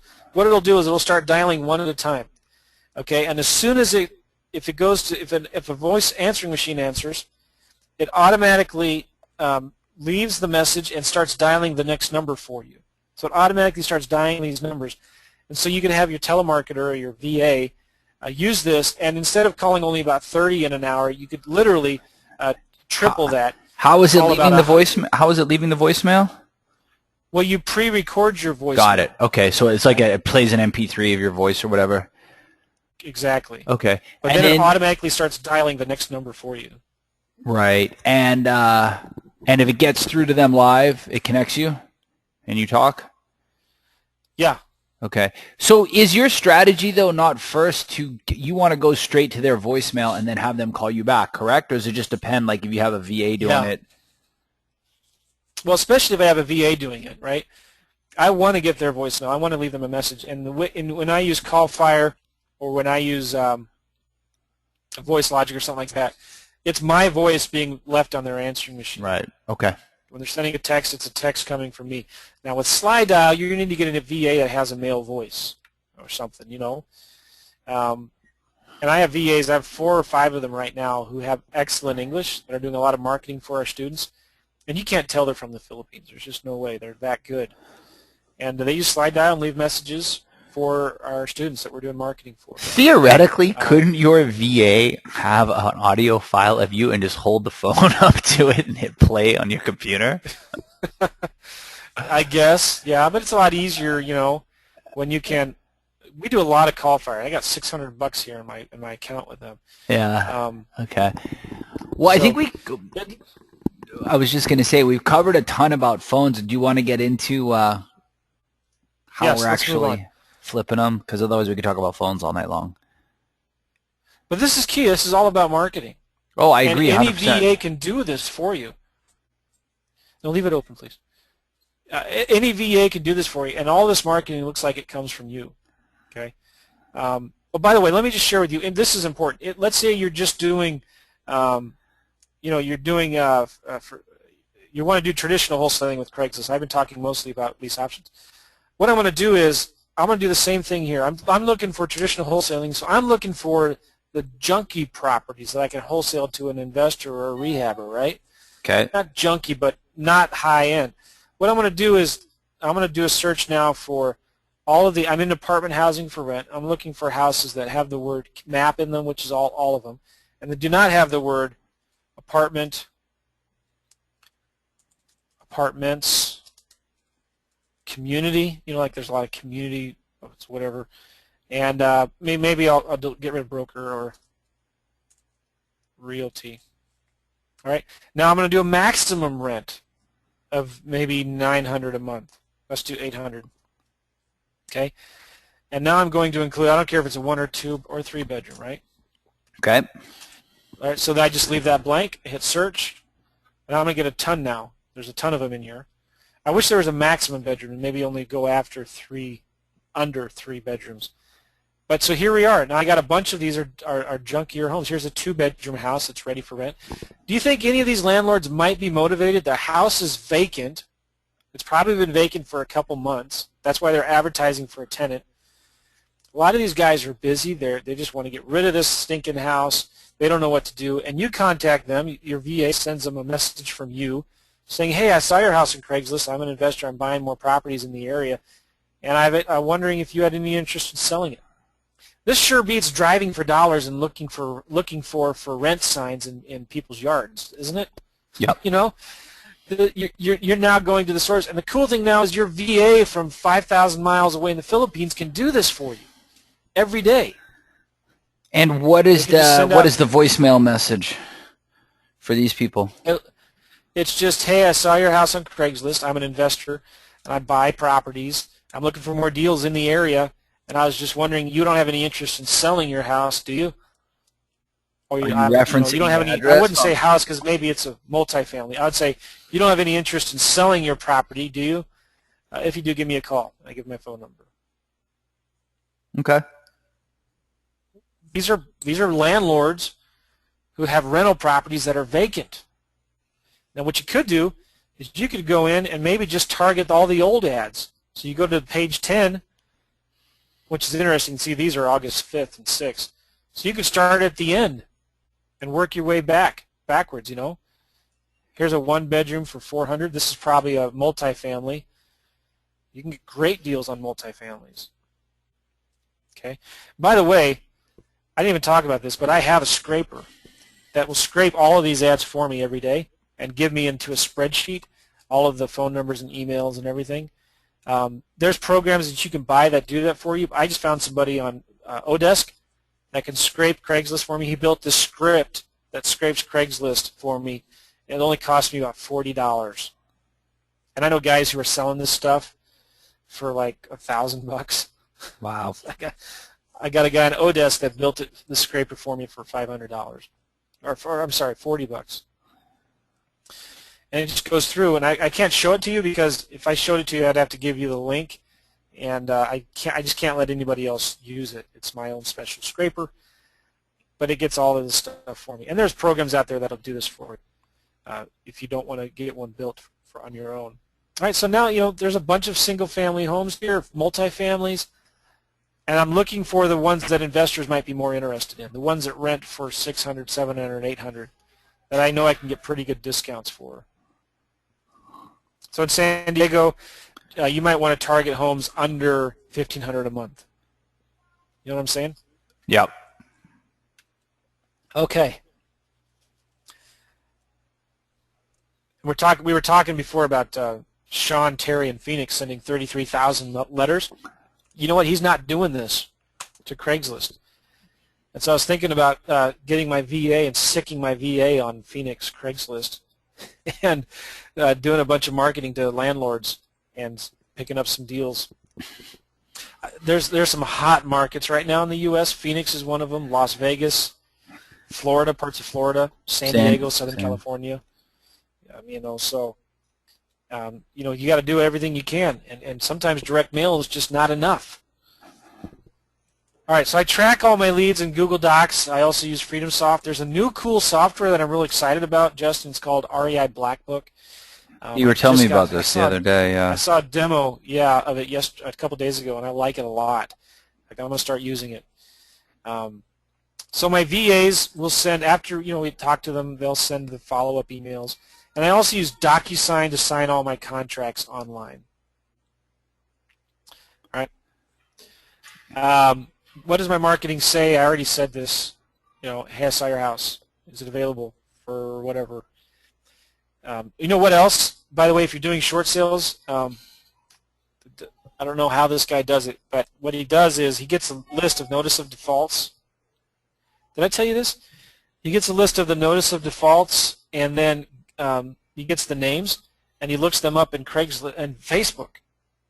Looks them up in Facebook and sends them a message from Facebook saying, "Hey, I was wondering if you'd be interested in selling your house or stopping the foreclosure, et cetera, et cetera. We can help you save your house," or whatever. Have you ever thought about doing that? Say that one more time. Oh, you weren't listening. No. Okay, he gets a notice of default. He gets a list of all the NODs. Yeah. These are people who are getting foreclosure. And he has the name and the address of that person, right? Well, he has his VA look up every one of those people in Facebook. So he goes to Facebook and just searches for their name, and then if the house is in a town called Florissant or whatever, he looks up their name, and then he looks up Florissant, and he finds all the people that have those names. Sometimes you can't tell, but sometimes, if most of the time the person's information in Facebook is kind of public, you can send them a message right there from Facebook. And what does his message say? It's just, hey, well, I don't really know actually, but it's, do you want to stop the foreclosure? We can help you. We can buy your house or helps, save your home or whatever. Yep. So whatever you put into your direct mail that you send to pre-foreclosures or NODs, notice of defaults, you just send an email, something similar to that from Facebook. He's doing really well with that. He picks up several deals every month just by doing that. And is he doing it himself from his own Facebook? Well, he has a VA that has a Facebook account. That's a fake one or a real one? I don't know. I guess you can create a fake one, you? Yeah. The St. Louis County tax lien sale, right? I just did this yesterday. St. Louis County has every year they come out and they produce this, all of the properties that are late on their property taxes, okay? And here it is. So this is from 2012 tax sale first and second. These are people that are late in their first and second years of their taxes. It's going to open up this fancy PDF, and I'm just going to look these people up in Facebook.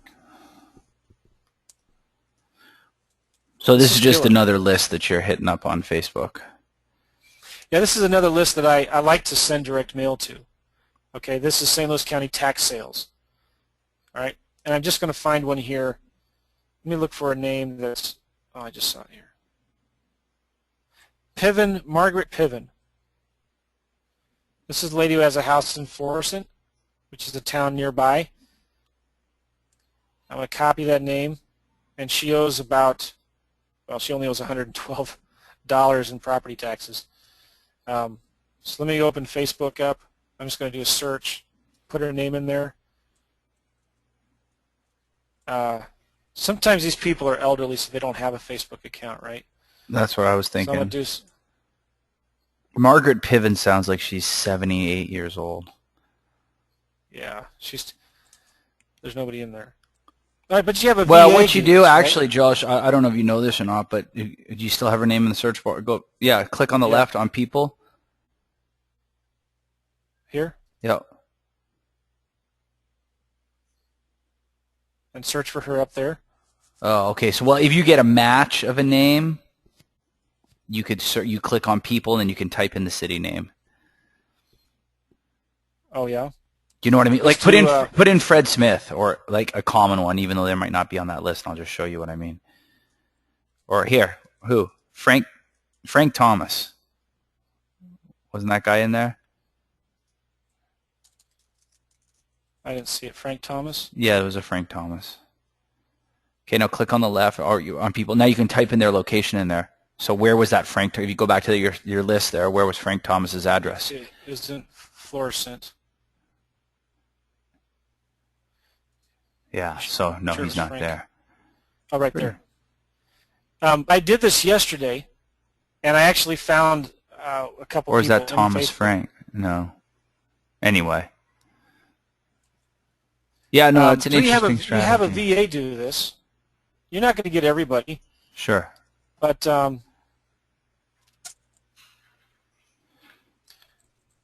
so this is just another way that you can find leads. Right. John Creech. And let's say you find 10 John Creeches.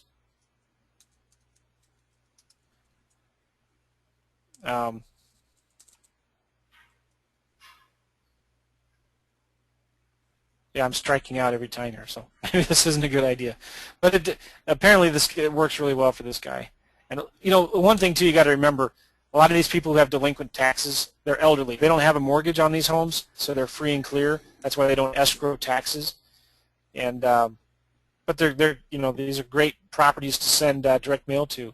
They're free and clear, and you know, you can. Yep. They probably would love to sell their house. What about, so we talked a bunch of ways about finding sellers. What about when they call us back and they want to do a deal? What are we doing? Well, if they call back, they usually leave a message. I call them right back, and I just ask them about their situation. I say, hey, what's your situation? I want to find out why they need to sell their house, not why they want to sell their house. I'm not worried about or concerned about what they want for their house. I'm concerned about what they need for it. What do they need to walk away? What can I do to help solve their problems? So I'm in the business of solving problems. Okay? And so I just keep it really simple. I ask them questions about why do they need to sell? What are they going to do? Where are they moving to? I find out what their situation is, and then I ask them questions like, well, look, if I could show you a way that you could sell your house so you can get down to your family in Phoenix, Arizona, as quickly as possible, and you won't have to worry about being all the traditional headaches of being a landlord. If I can get you somebody in your house that's renting it for a couple of years, they're going to take care of it because they're wanting to buy it, that wouldn't be of any interest to you, or would it? Or if I could show you how to do this, what would you want to do then? I say I have buyers right now looking for homes in your area as a lease purchase. Okay, I have buyers right now looking for homes in the area. This may not be for you. It's totally okay to say no. All right, but I could get started marketing your home tonight. Are you interested or not? Yeah, I'm interested. Let me. Why don't you send me some information? I'll think about it. I'll say something like, you know what? I'm sorry. Honestly, you know, whenever somebody tells me they need to think about it, that just really means no, and that's okay. I totally understand. It's okay to say no, but really, I mean, are we just wasting our time here? I'm firing the seller, and as politely as possible. Okay, am I just kind of wasting my time here? Or, well, no, I'm interested. Okay, well, look, I'll send you some information, but let's talk. Let's schedule a time to talk again. So I'll give them a deadline. 9 o'clock tonight, 9 a.m. tomorrow morning. Well, I never talk to sellers that late. You know, well, I got to talk to my wife. Okay, great. When can we get your wife on the phone? I'm going to schedule a time to get her on the phone, or get them on the phone. Then I'll send them information and follow up with them. I'm not going to be, I'm not begging for business. I tell the sellers it's okay to say no. Once the seller says, yeah, I'll consider a lease purchase, what I do then is I find out what the minimum price is that they need to walk away with. All right, and then I add, since I keep the option deposit, I add the option deposit that I want to collect to that minimum price, and then I also add on rent credits that go towards the buyer's closing costs. So if they want to say, I want to walk away with $200,000, I owe $190, I want to have $10,000 in my pocket, so I want to walk away with $200,000 when I sell this house in 1 or 2 years. They've already agreed that they're willing to lease it for a few years and then sell it. So then I add on, let's say I want to make $5,000 on that deal, and I want to add on another $6,000 for rent credits. I'll set the option price at $200 plus 5 plus 6. I'll set the option price at $211,000. Okay. $211,000. So then I find a tenant buyer that has $5,000 to put down on the house as a lease option, and they can afford the rent. I pre-screen them out. And then all I do is I just assign my contract that I had with the seller. I assign that to the tenant buyer. I keep the option deposit, and I'm completely out of the deal. There's no risk. There's no liability. I've fully disclosed everything to all parties involved. In fact, I've even used a title company. I use a third party to disperse the funds. So the escrow company that I use, they'll do a title search on the property to make sure it's not over encumbered. They'll make sure that the owner is current on their mortgage. Now, this is something you could do, but I prefer to have somebody else do it. And then the tenant buyer will make the option deposit check out to the escrow company. That's really important because a year down the road, when they get their financing, the underwriter doesn't have to look at a check that's made out to Justin Lee Properties and wondering, well, who's this guy? This is supposed to be a contract between this buyer and the seller. I'm not going to use that they can't use that as their down payment. So you want to have their option deposit made out to a title company, and then the tenant buyer gets that as part of their future down payment. But my contracts are very clear. I spell out all of the risks to the sellers that they understand what they're getting into. And it's great. I mean, I flip an average of 2 to 4 of these a month, but I'm only working, I'm not kidding, 5 to 10 hours a week in my wholesaling lease options business. I've got it outsourced now where my VAs are doing all my marketing. They're even talking to the sellers for me. If a seller wants to do a deal, they send them my agreement online. The seller fills it out and signs it online. I send it to my realtor who starts marketing the home, and I don't hear from them again until they find a buyer and I need to sign the paperwork and deposit my check. Okay. Can I back up and ask you a bunch of questions about what you just said? Yes. Awesome. When you get the seller and he's like, yeah, I'm interested, do you negotiate with him on the rental amount? No. Never. Well, no, I mean, I give them whatever they want. But here's the thing. They may say, I have to have $1,800 a month. And I say, look, the rents in the area are $1,600. I'll go ahead and advertise it for $1,800 for a few weeks and we'll see what we get. But chances are I'm going to have to come back to you at a later date and say, these rents are too high. And, you know, I let the owner lower it if they want. Yeah. And you're making 100% of your money off the option deposit. You're not doing any rental arbitrage like, oh, I'm getting it for $1,000, I'm renting. You don't want to even deal with that. It's a nightmare, right? Correct. And here's the other cool thing that you can do. Let's say the seller is adamant about getting $1,800 and you know you can't rent it for more than $1,600. Sometimes what I'll do is I'll tell the sellers, look, I'll tell you what, how about this? I'm going to keep the entire option deposit if I do it, but how about if I teach you how to do it yourself and you can keep the entire option deposit and you only have to pay 1 month's rent. So I'll be a consultant. So I offer my services as a consultant and I get 1 month's rent. And you may say, well, what are you doing? You know, you're giving up $5,000 so you can only make $1,500 or $1,800, whatever. Here's the thing. I get paid up front as a consultant. I tell the seller, I'll give you everything I know. I'll give you all my contracts, my checklist, my resources and tools. I'll show you how to advertise the house. Once you get an application, I'll help you pull the credit and review them. You'll get my mortgage broker, you get my credit repair company, you get my title company that can help you with all of this stuff, et cetera, et cetera. Okay? Here's the cool thing, though. On those deals, I never spend more than 2, maybe 3 hours on the phone max on that deal. And you look at my hourly wage, it's like ridiculous. It's $500, $700 an hour doing these consulting gigs.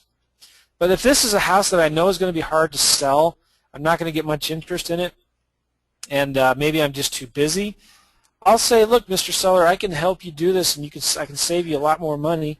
I'll teach you how to do it, but I need to get paid up front, and my fee is 1 month's rent. Sometimes I'll collect half and maybe work out a payment plan with the seller for the difference over the next 3 months or so. But the consulting thing is something that I don't see very many people doing, and especially in the lease purchase niche, it's really needed. And sellers would gladly pay you that if you can help them better than they can do it themselves, and better than a realtor. I like that. I like that. So, okay, so going back, so let's just say, just to keep the math simple, the house, what are we using before an example of what do they want? $200,000, they owe $190. The payment, again, to keep it simple, is $1,000. You're marketing that as buy this house for $211,000. Rent is $1,000, or the price is $1,000 a month, the payment, and you're just playing matchmaker, and the title company is doing everything. Where are you finding your buyers? Yeah, I find my buyers on Craigslist, believe it or not, surprise, surprise, and bandit sites. And how are you finding them on Craigslist? I just I advertise the house in the for rent section as a lease purchase.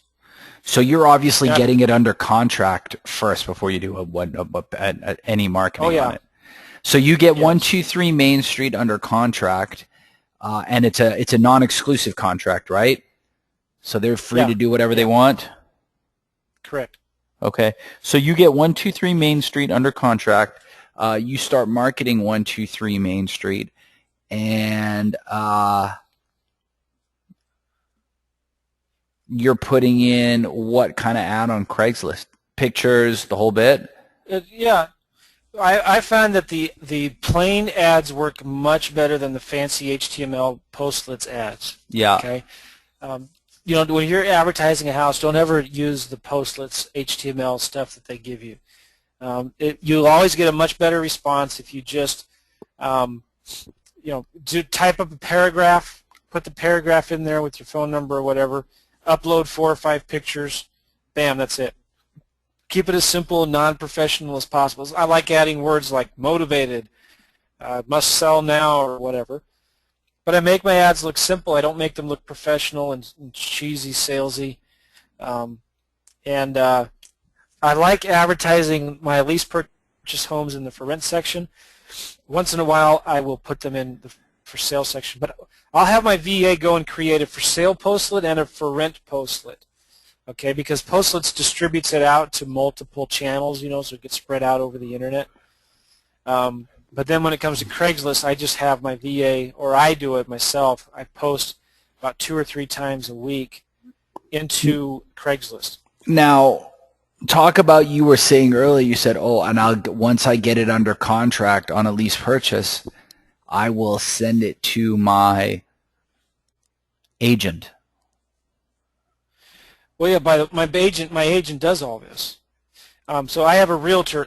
Now, we were talking about realtors before. There's usually, sometimes in some states, there's issues with, okay, you could be considered brokering without a license because you're signing this contract to the tenant buyer, and then it becomes a contract between the seller and the tenant buyer.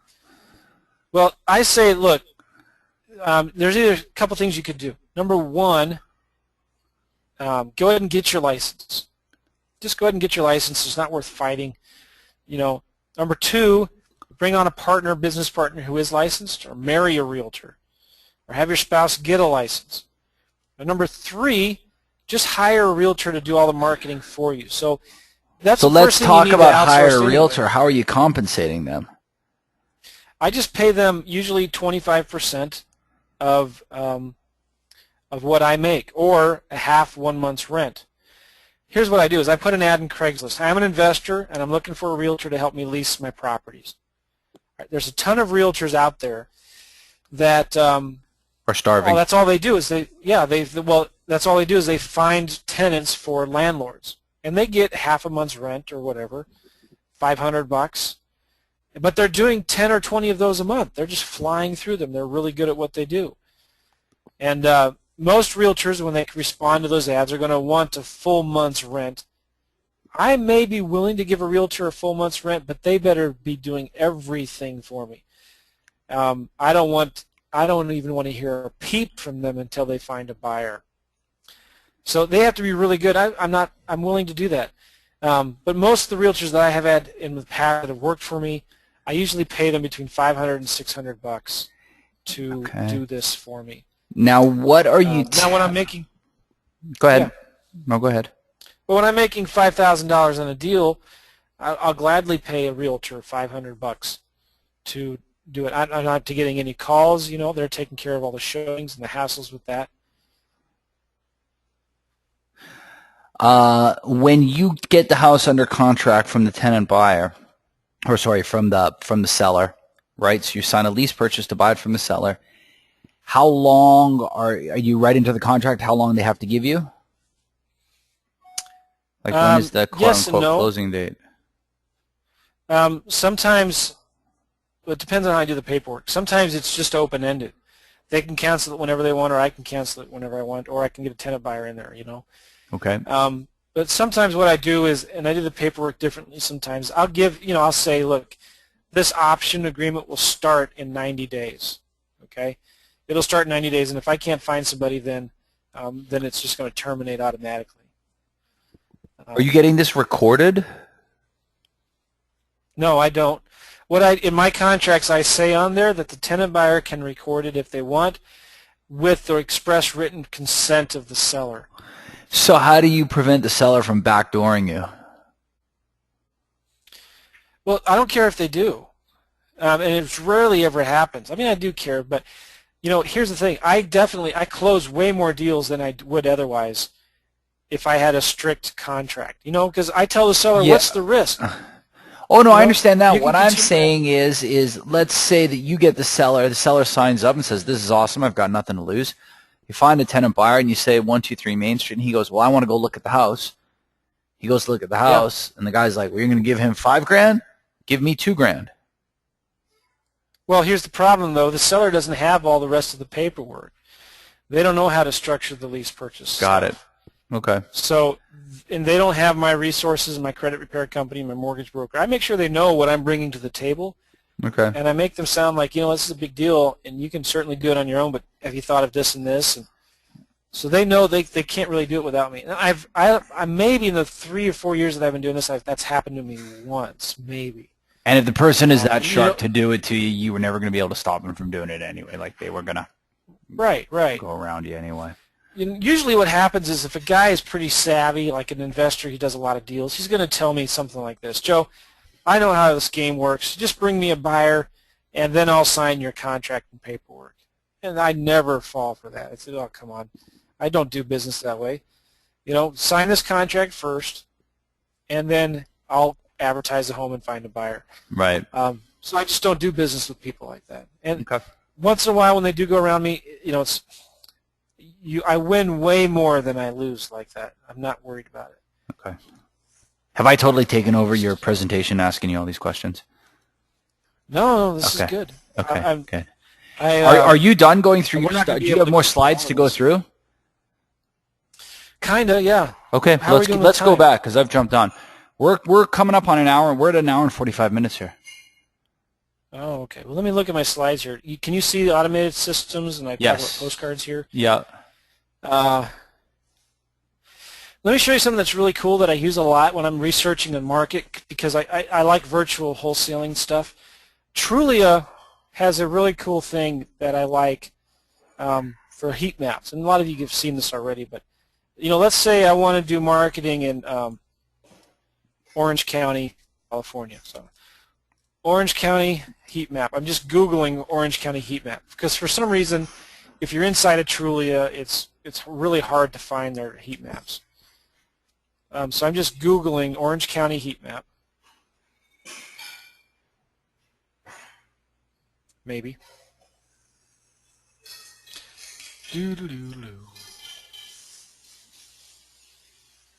What's going on here?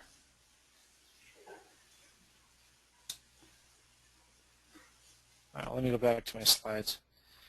I go to Trulia, and I'll show you this how that works in a minute. But I want to find out where the hot activity is, where the all investment, where the buyers are, and it's really easy to find that by looking at a heat map and finding out where the median-priced homes are.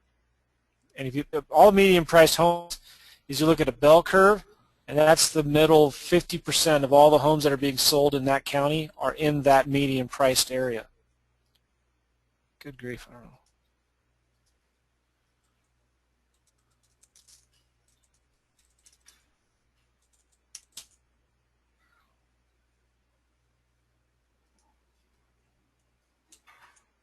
Well, You got some slow internet there. yeah, I think I'm using a lot of resources with this recording the screen here. So I use click-to-mail to send my postcards. My postcards, even for lease purchasing, is simple. It's just a We Buy Houses message. It's it's the same postcard you've seen in 100 different courses. And for my yellow letters, I use yellow letter mail. And the coupon code here is Joe McCall. Yeah, we gave that out earlier. Okay. By the way, I have it on mine, the Orange County thing, if you want me to show my screen. I don't know if that's going to make it more difficult or easier. Let's do that. This is important because it's going to show you what zip codes to go after. So go ahead and switch your screen if you want. Okay, so I Googled. You guys can all see my screen now, I'm assuming? Yes? Yes, I see it. So I Googled Orange County heat map, and the first thing that came up was Trulia's Orange County heat map. Site.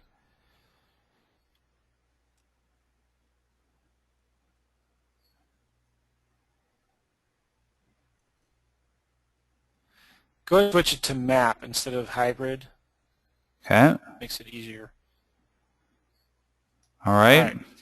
Now you're looking at the average listing price right now. See up on the left it says average listing price? Yep.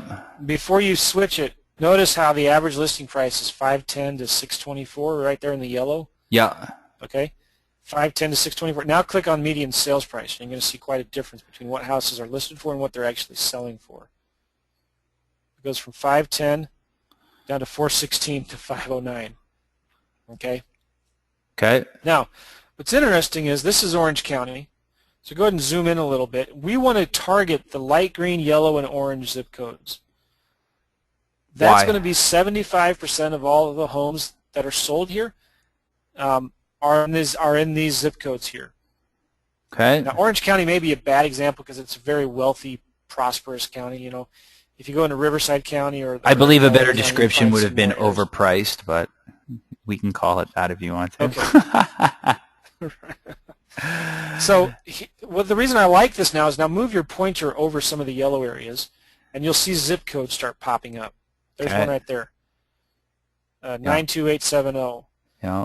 And these are zip codes now that are in the median priced area. Okay. And so this is where a lot of activity is.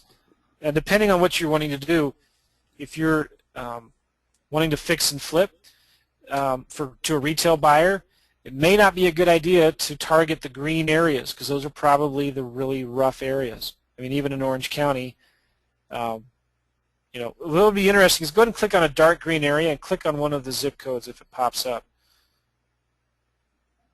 All right. You want to click on that? Click on that. Yeah. Okay. All right. Now to show you, look up the homes for sale in 92703.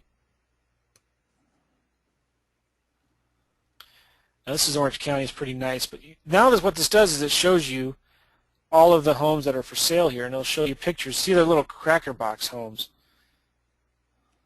I can't believe their homes are selling for that much. What does 240 get you in St. Louis, Joe? Like a nice 4-bedroom house with a fenced yard and the walkout basement and like at least 2,500 square feet. Welcome to Southern California. Okay, so I'm in here with this may not be. Yeah, I mean, just you're trying to get a feel for the market, you know. But this probably is not going to be a really good area if you want to target, you know, fix and flip rehab. And this is where maybe investors will buy as landlords to rent properties out, maybe. California is its own beast. But what I like if you go back to the heat map, just go back a page, and you can do this by county. And so I like targeting, if I'm going to be doing direct mail, I, number one, find out where the cash buyers are and see where most of the activity is. And you can do that with ListSource, or you can do that with FreedomSoft or Kent Clothier's system on cash buyers. And you want to target where all the activity is. And again, I love the median sales price. It's not the average sales price. There's a big difference. All right, the median sales price is if you look at all of the homes and you list them from smallest to greatest, the median price is the middle number of those 5,000 homes. Yeah. That's the middle number. And then you look at a bell curve, and so you're looking at where most of the activity is. Most of the homes are selling in the yellow, light green, and orange areas. You want to avoid the real red areas because those are the very expensive homes. And it's just a kind of a good area, a good way to find out which zip code you want to target. And so I like sending postcards to absentee owners in those 3 areas. So I'll just get a pen and paper and write down those zip codes. Those 3 areas being which 3? The light orange, yellow, and light green. The middle 3, and you're going to leave out the top 2 and the bottom 2. Yeah. Okay. Now the other thing you can do is get a list of cash buyers, and one of the things. You want me to give this back to you now, or are we done with Trulia, or? Yeah, let me see if I can. Or I can keep driving. I don't mind. So. Okay, is it working for me now? Why don't you drive? Let's do this. It won't take very long. Go to listsource.com.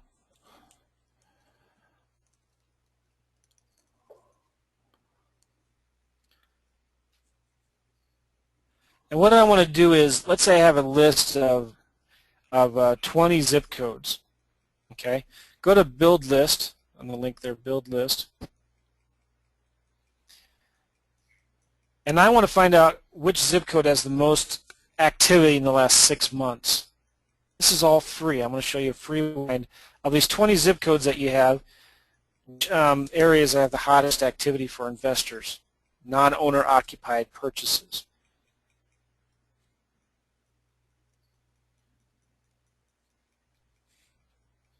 Okay. All right, so go to geography for criteria. Go ahead and select that drop down there and do zip code? Zip code, yeah. Yeah.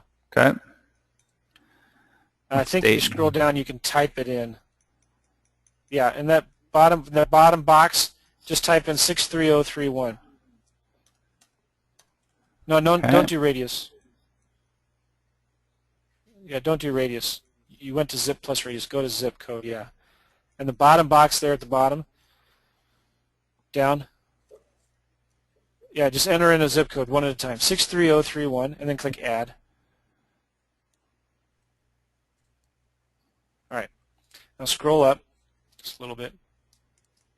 There's going to be 16,000 records. And what you're going to do is scroll up some more. More, yeah. Go to Options, the tab called Options at the top. Scroll down and do Absentee Owned.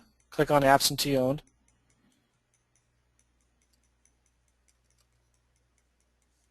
Now it's going to pull up all of the absentee owned properties in this zip code. Okay. And there's 1,657. All right. Now we want to find out when the homes that were bought in the last 6 months. So scroll back up again to the top. We're going to do Property. Click on the Property tab. Select Criteria drop down. There should be a last market sale date. Yeah, last market sale date. Click that. And then scroll down. And you can see last 6 months. Click last. And then what? Oh, now click Add. You need to add it over into there. Okay. All right. Now it's going to drop it down. So you're going to see with this zip code, which is 63031, we've got 69 absentee. These are investors that bought homes in the last 6 months. And you just do that for all 20 of your zip codes. And then you can find out right there which zip codes have the hottest activity in it. Okay. Now we have no clue if these investors are paying cash or not, but it's still giving us a guide, right? Right. Exactly. Okay. So now you see where the zip code. You go back to geography now. The geography tab up there. And you remove that zip code there, 63031. Click that and click Remove. And then you add the next zip code. Let's just do 63033. Takes a little while to. We're on Panamanian internet now. Not so fast. Well, anyway, you get the point, though. Yeah. You just do this for all 20 of your zip codes. And these are the zip codes that are in the median priced areas that I'm looking at. On Trulia, I just write down all the zip codes that I find. And this should now, for 63033, show you that there are 40 or 66, 88. 88. Yeah. And it remembered our options. Okay, cool. Yeah. So You we just can. keep on doing that to all the 20 zip codes you wrote. Okay. Now you know, okay, these 4 zip codes, there's a lot of activity in them. So what do you do with that? Well, then you're going to go in and pull up all the absentee owners in those zip codes, and you're just going to send them postcards. Hey, I want to buy your house. Because now you know you're not going to have a hard time at all finding buyers in those zip codes if you get a good deal. You're talking about for wholesaling now. For traditional wholesaling. Yeah. Okay. Awesome. Now I use heat maps, and truly I'm more for finding where the biggest demand for from retail buyers are going to be, the most affordable areas. If I'm looking at a county, I want to find out where most of the buyers are looking for homes. And this works really well when you're doing this virtually in any city, because you can just really drill down to which zip codes are going to be good. Using these 2 strategies I just showed you, the heat map in Trulia and the list source. Trulia being more for maybe wholesaling lease options deals, getting pretty houses, but I guess list source being more for finding out where the cash buyers are for traditional wholesaling. So let me look at my slides. I'm just going to fly through to see if there's anything I really need to talk about that would be helpful. For my VAs, my favorite Am I place giving to you find this back? VAs. Hold on. You're a presenter now, Joe? Okay, that's fine. Go ahead.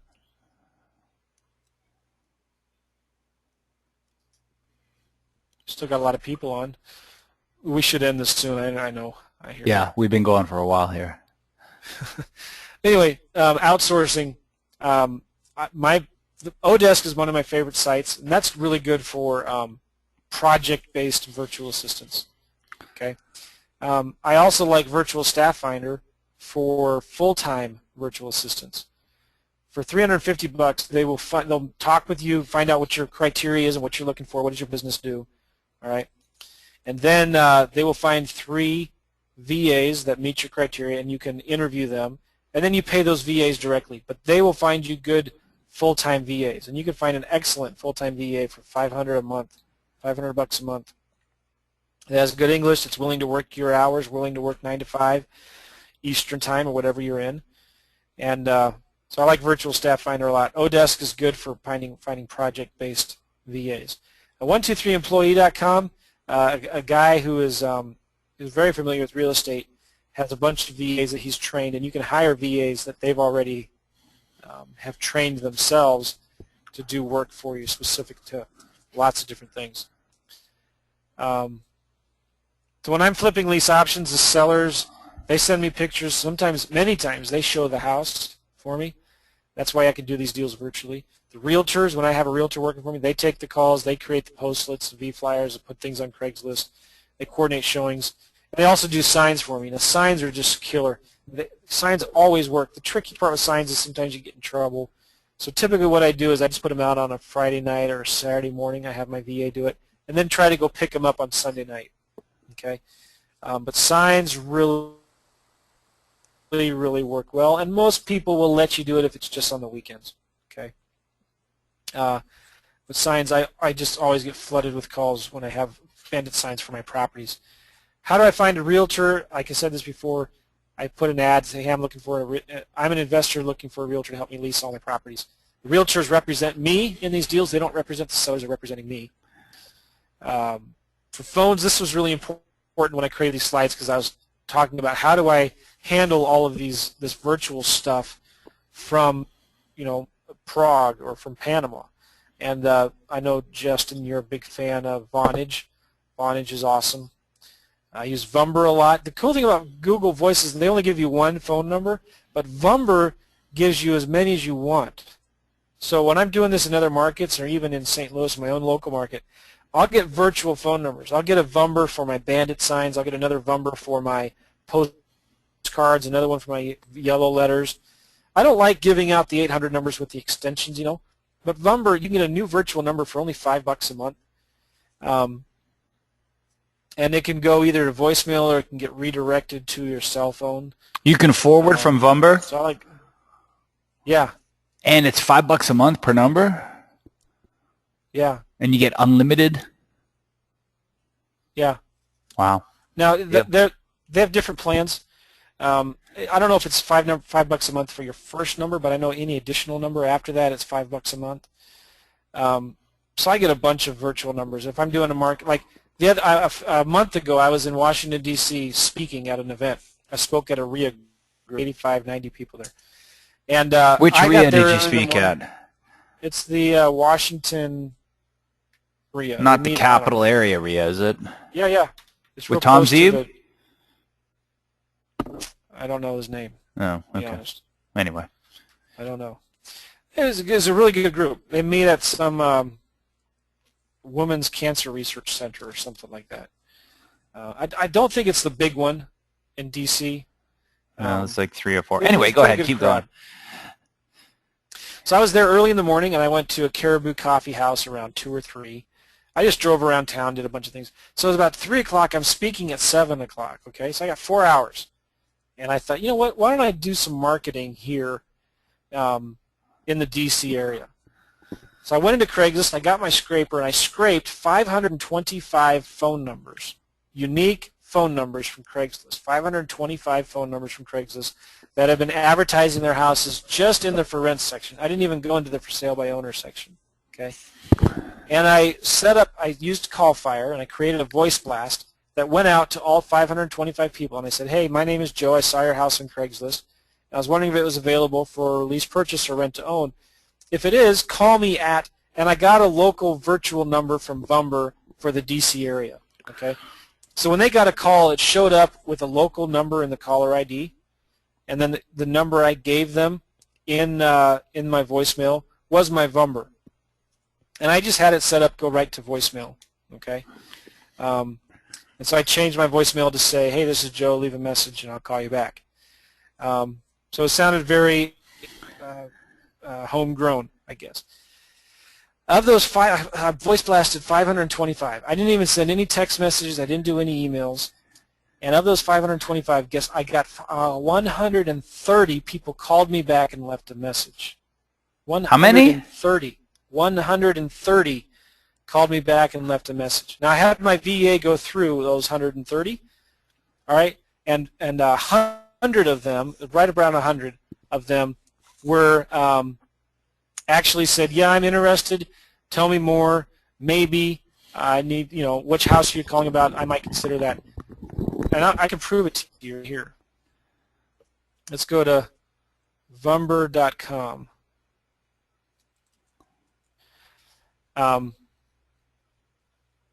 Went to Vumber.com. Let me also go into CallFire.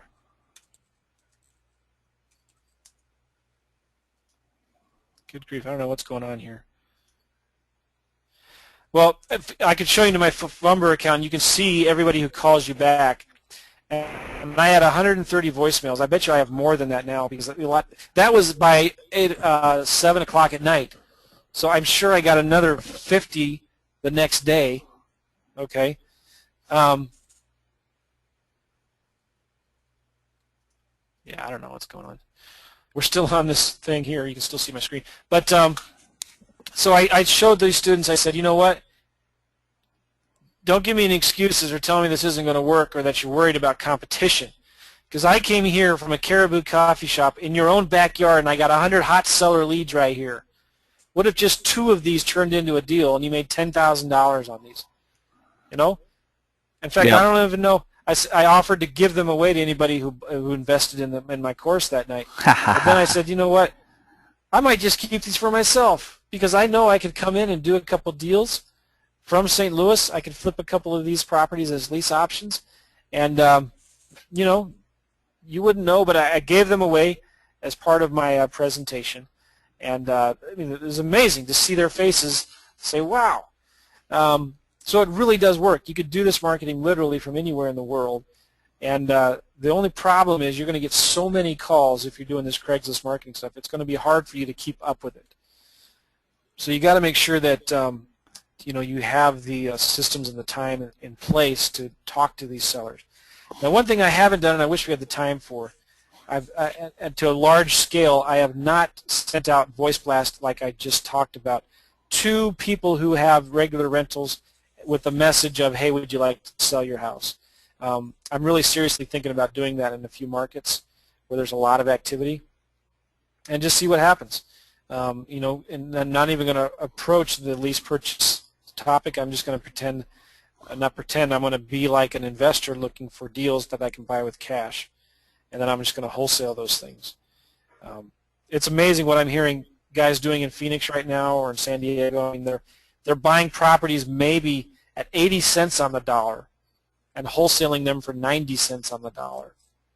It's just sick. There's a new show right now called Behind the Door, and it's about these investors that are bidding on properties on auction. You know, it's a reality series show, Right. and they're in Phoenix, and these guys are bidding on homes with an expected profit after rehab of only $10,000, and they're thrilled. It's insane.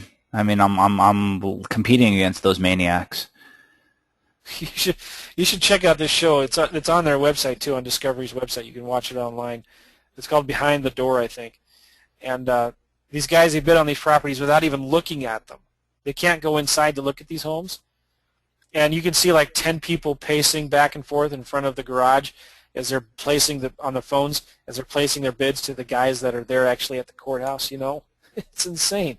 And they're thrilled with a deal where they make 10, 15 grand on after rehab.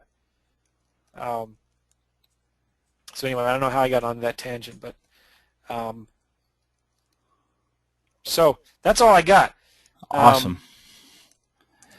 Guys, do we have any questions? Because if we do, now is the time for you to go ahead and pop them in the question bar, and I'll go ahead and ask Joe. If we don't have any questions, I'm not going to hang out. Ed, I'm going to butcher his last name. Watowitz says, this was the best webinar I've ever been on. Excellent presentation. So you can awesome. You can take that.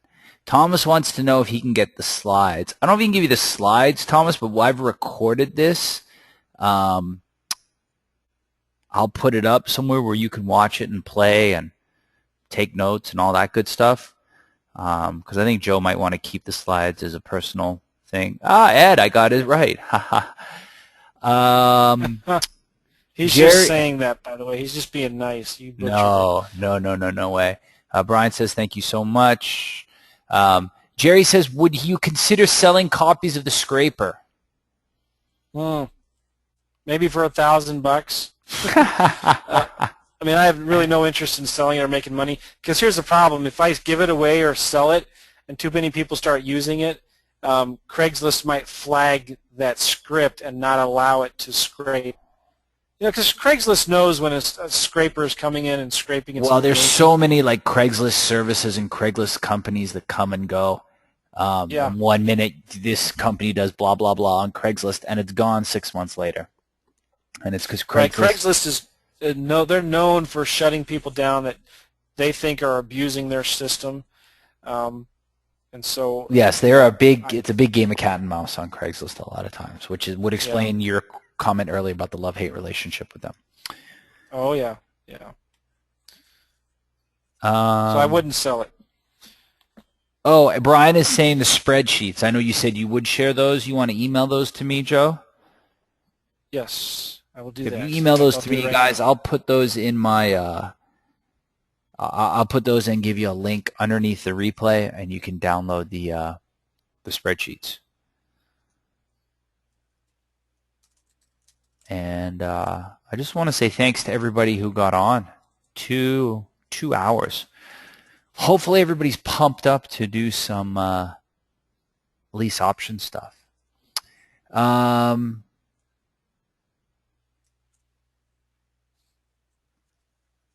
Ed wants to know where he could get the process for doing the lease options. I can send you a link for that, Ed, or I'll send it out to everybody, or I'll put it in the blog post when I put up the replay. Joe, do you want to tell everybody about your podcast? Yeah, it's realestateinvestingmastery.com. I don't have anything to sell there. It's just a free internet radio show. Podcast is like an internet radio show. And you can listen to. I was going to say you can listen to Joe interview idiots like me. No. But you can, I do a lot of cool stuff on there, and we interview people all the time from all over the country that are doing deals and crushing it. And it's like an internet radio show, so you can subscribe to it in iTunes and several different other things. Like if you have an iPhone or an iPad or Android, you could find us on Stitcher or TuneIn Radio or Podcatcher, anything that has internet radio or podcasts. You can find us, subscribe to it, and listen to it.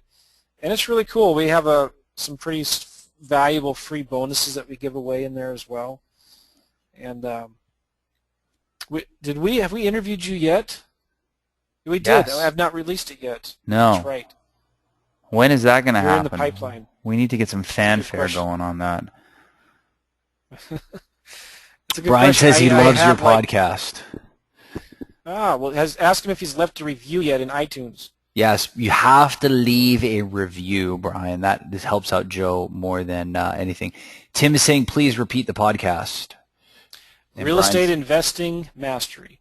There you go. And Brian says, okay, I'm going to leave a review. So, thanks. If you go to, I'm opening up iTunes right now. If you just do a search in the iTunes store for real estate investing, you will find us at the top. I have about over 117 5-star reviews. Our good buddy Sean Terry, we were talking about before, he has about 3 times as many. And there is a podcast that's #1, and I won't talk about who they are, but they're not nearly as good, I promise. They've just been around for so long. Do I know these #1 people? Yeah. Are they a brand name? Yeah. Okay. But I'll leave it a mystery so everybody can go there and search for real estate investing in iTunes. In the iTunes store, the homepage, just do a search for real estate investing, and you'll find a list of podcasts. And I'm usually number 3 in that list of podcasts, top podcasts for real estate investing. And you'll find the top, the people that are in the top 5 or 10, really good stuff out there, and it's all free, really good content. And it's a great place to go to get educated, synchronize. You can sync these things with your iPhone or your MP3 player or your Android, and you can listen to it when you're driving, wherever you want. In fact, anymore, you don't even have to synchronize your phones. You can just listen to internet radio with your traditional 3G or 4G service. So. What do? I go to iTunes and I go to the store and I go search. Is that how I do it? Yeah. Just go to this. Yeah, in iTunes itself. You don't have to have a Mac either. You can get iTunes on your Windows. Yeah, PC. I'm on my junky PC here. So I go to the store and I type in real estate investing. Maybe you can show your screen, because mine's not. My internet's down or something. I want to read. Oh, and by the way, a very nice comment from Jerry, who said, "You two are truly real estate studs. Thank you so much for the great info. It makes sense to get close to you and stay close because things in this business will continue to change." Thanks. I love how I love how I glommed onto your expertise tonight, and now all of a sudden I'm a stud as well. When I didn't do it, you are, man. Look at that. I'm #2. I'm ahead of Sean Terry. Is that? I'm the brown logo there. Okay, right here. Yeah, that's me. Okay, this is #1? Yeah, REI Club. You heard of them? I have. Yeah. I have. I know That's them. Sean Terry. Now, those two there, they haven't updated their podcast in like 4 years. I don't know why they're ranked high. The Flip guys, that's Peter Conti and Jerry Norton. Yeah. And if you go to, see it at the top, it says Podcast See All down, right above REI Club. Right here? I'm going to click that. And you'll see all of the podcasts. But how do you know that's #1? I guess just by the positioning on the screen, you're saying? Yeah. I mean, really, if you're in the top 3, you're in the first row, it's good enough, right? Yeah. There's a good podcast right there, Epic Real Estate Investing. That's Matt Terrio. That's a really good one. The Flip guys is good, but they hardly ever update it. Todd Toback, there's his podcast. Your good, bed pod lover. Yeah. No Limits podcast. That's Todd Toback. I think I've been interviewed on this one as well. REIology. JP Moses? Yeah. Yeah. So click my podcast up there at the top. Okay. And this is going to take you to... This would be so much cooler if my episode was up there. You're right, it would be. All right, so go ahead. You can subscribe right there. Why haven't you subscribed yet? It should say subscribed right next to it. It says subscribe free on the left. There, you just subscribed to my podcast. Now every time I get a new episode, it'll come out and it'll subscribe you to it and it'll download it for you. Okay. So if you scroll down, you'll see some reviews. All right, I have 117. All right, now see the sort by on the right? It says most helpful. Click on there and go do by recent, most recent. You didn't, okay. Okay, now scroll down. 2 days ago, yeah, okay. Scroll down, you'll see one called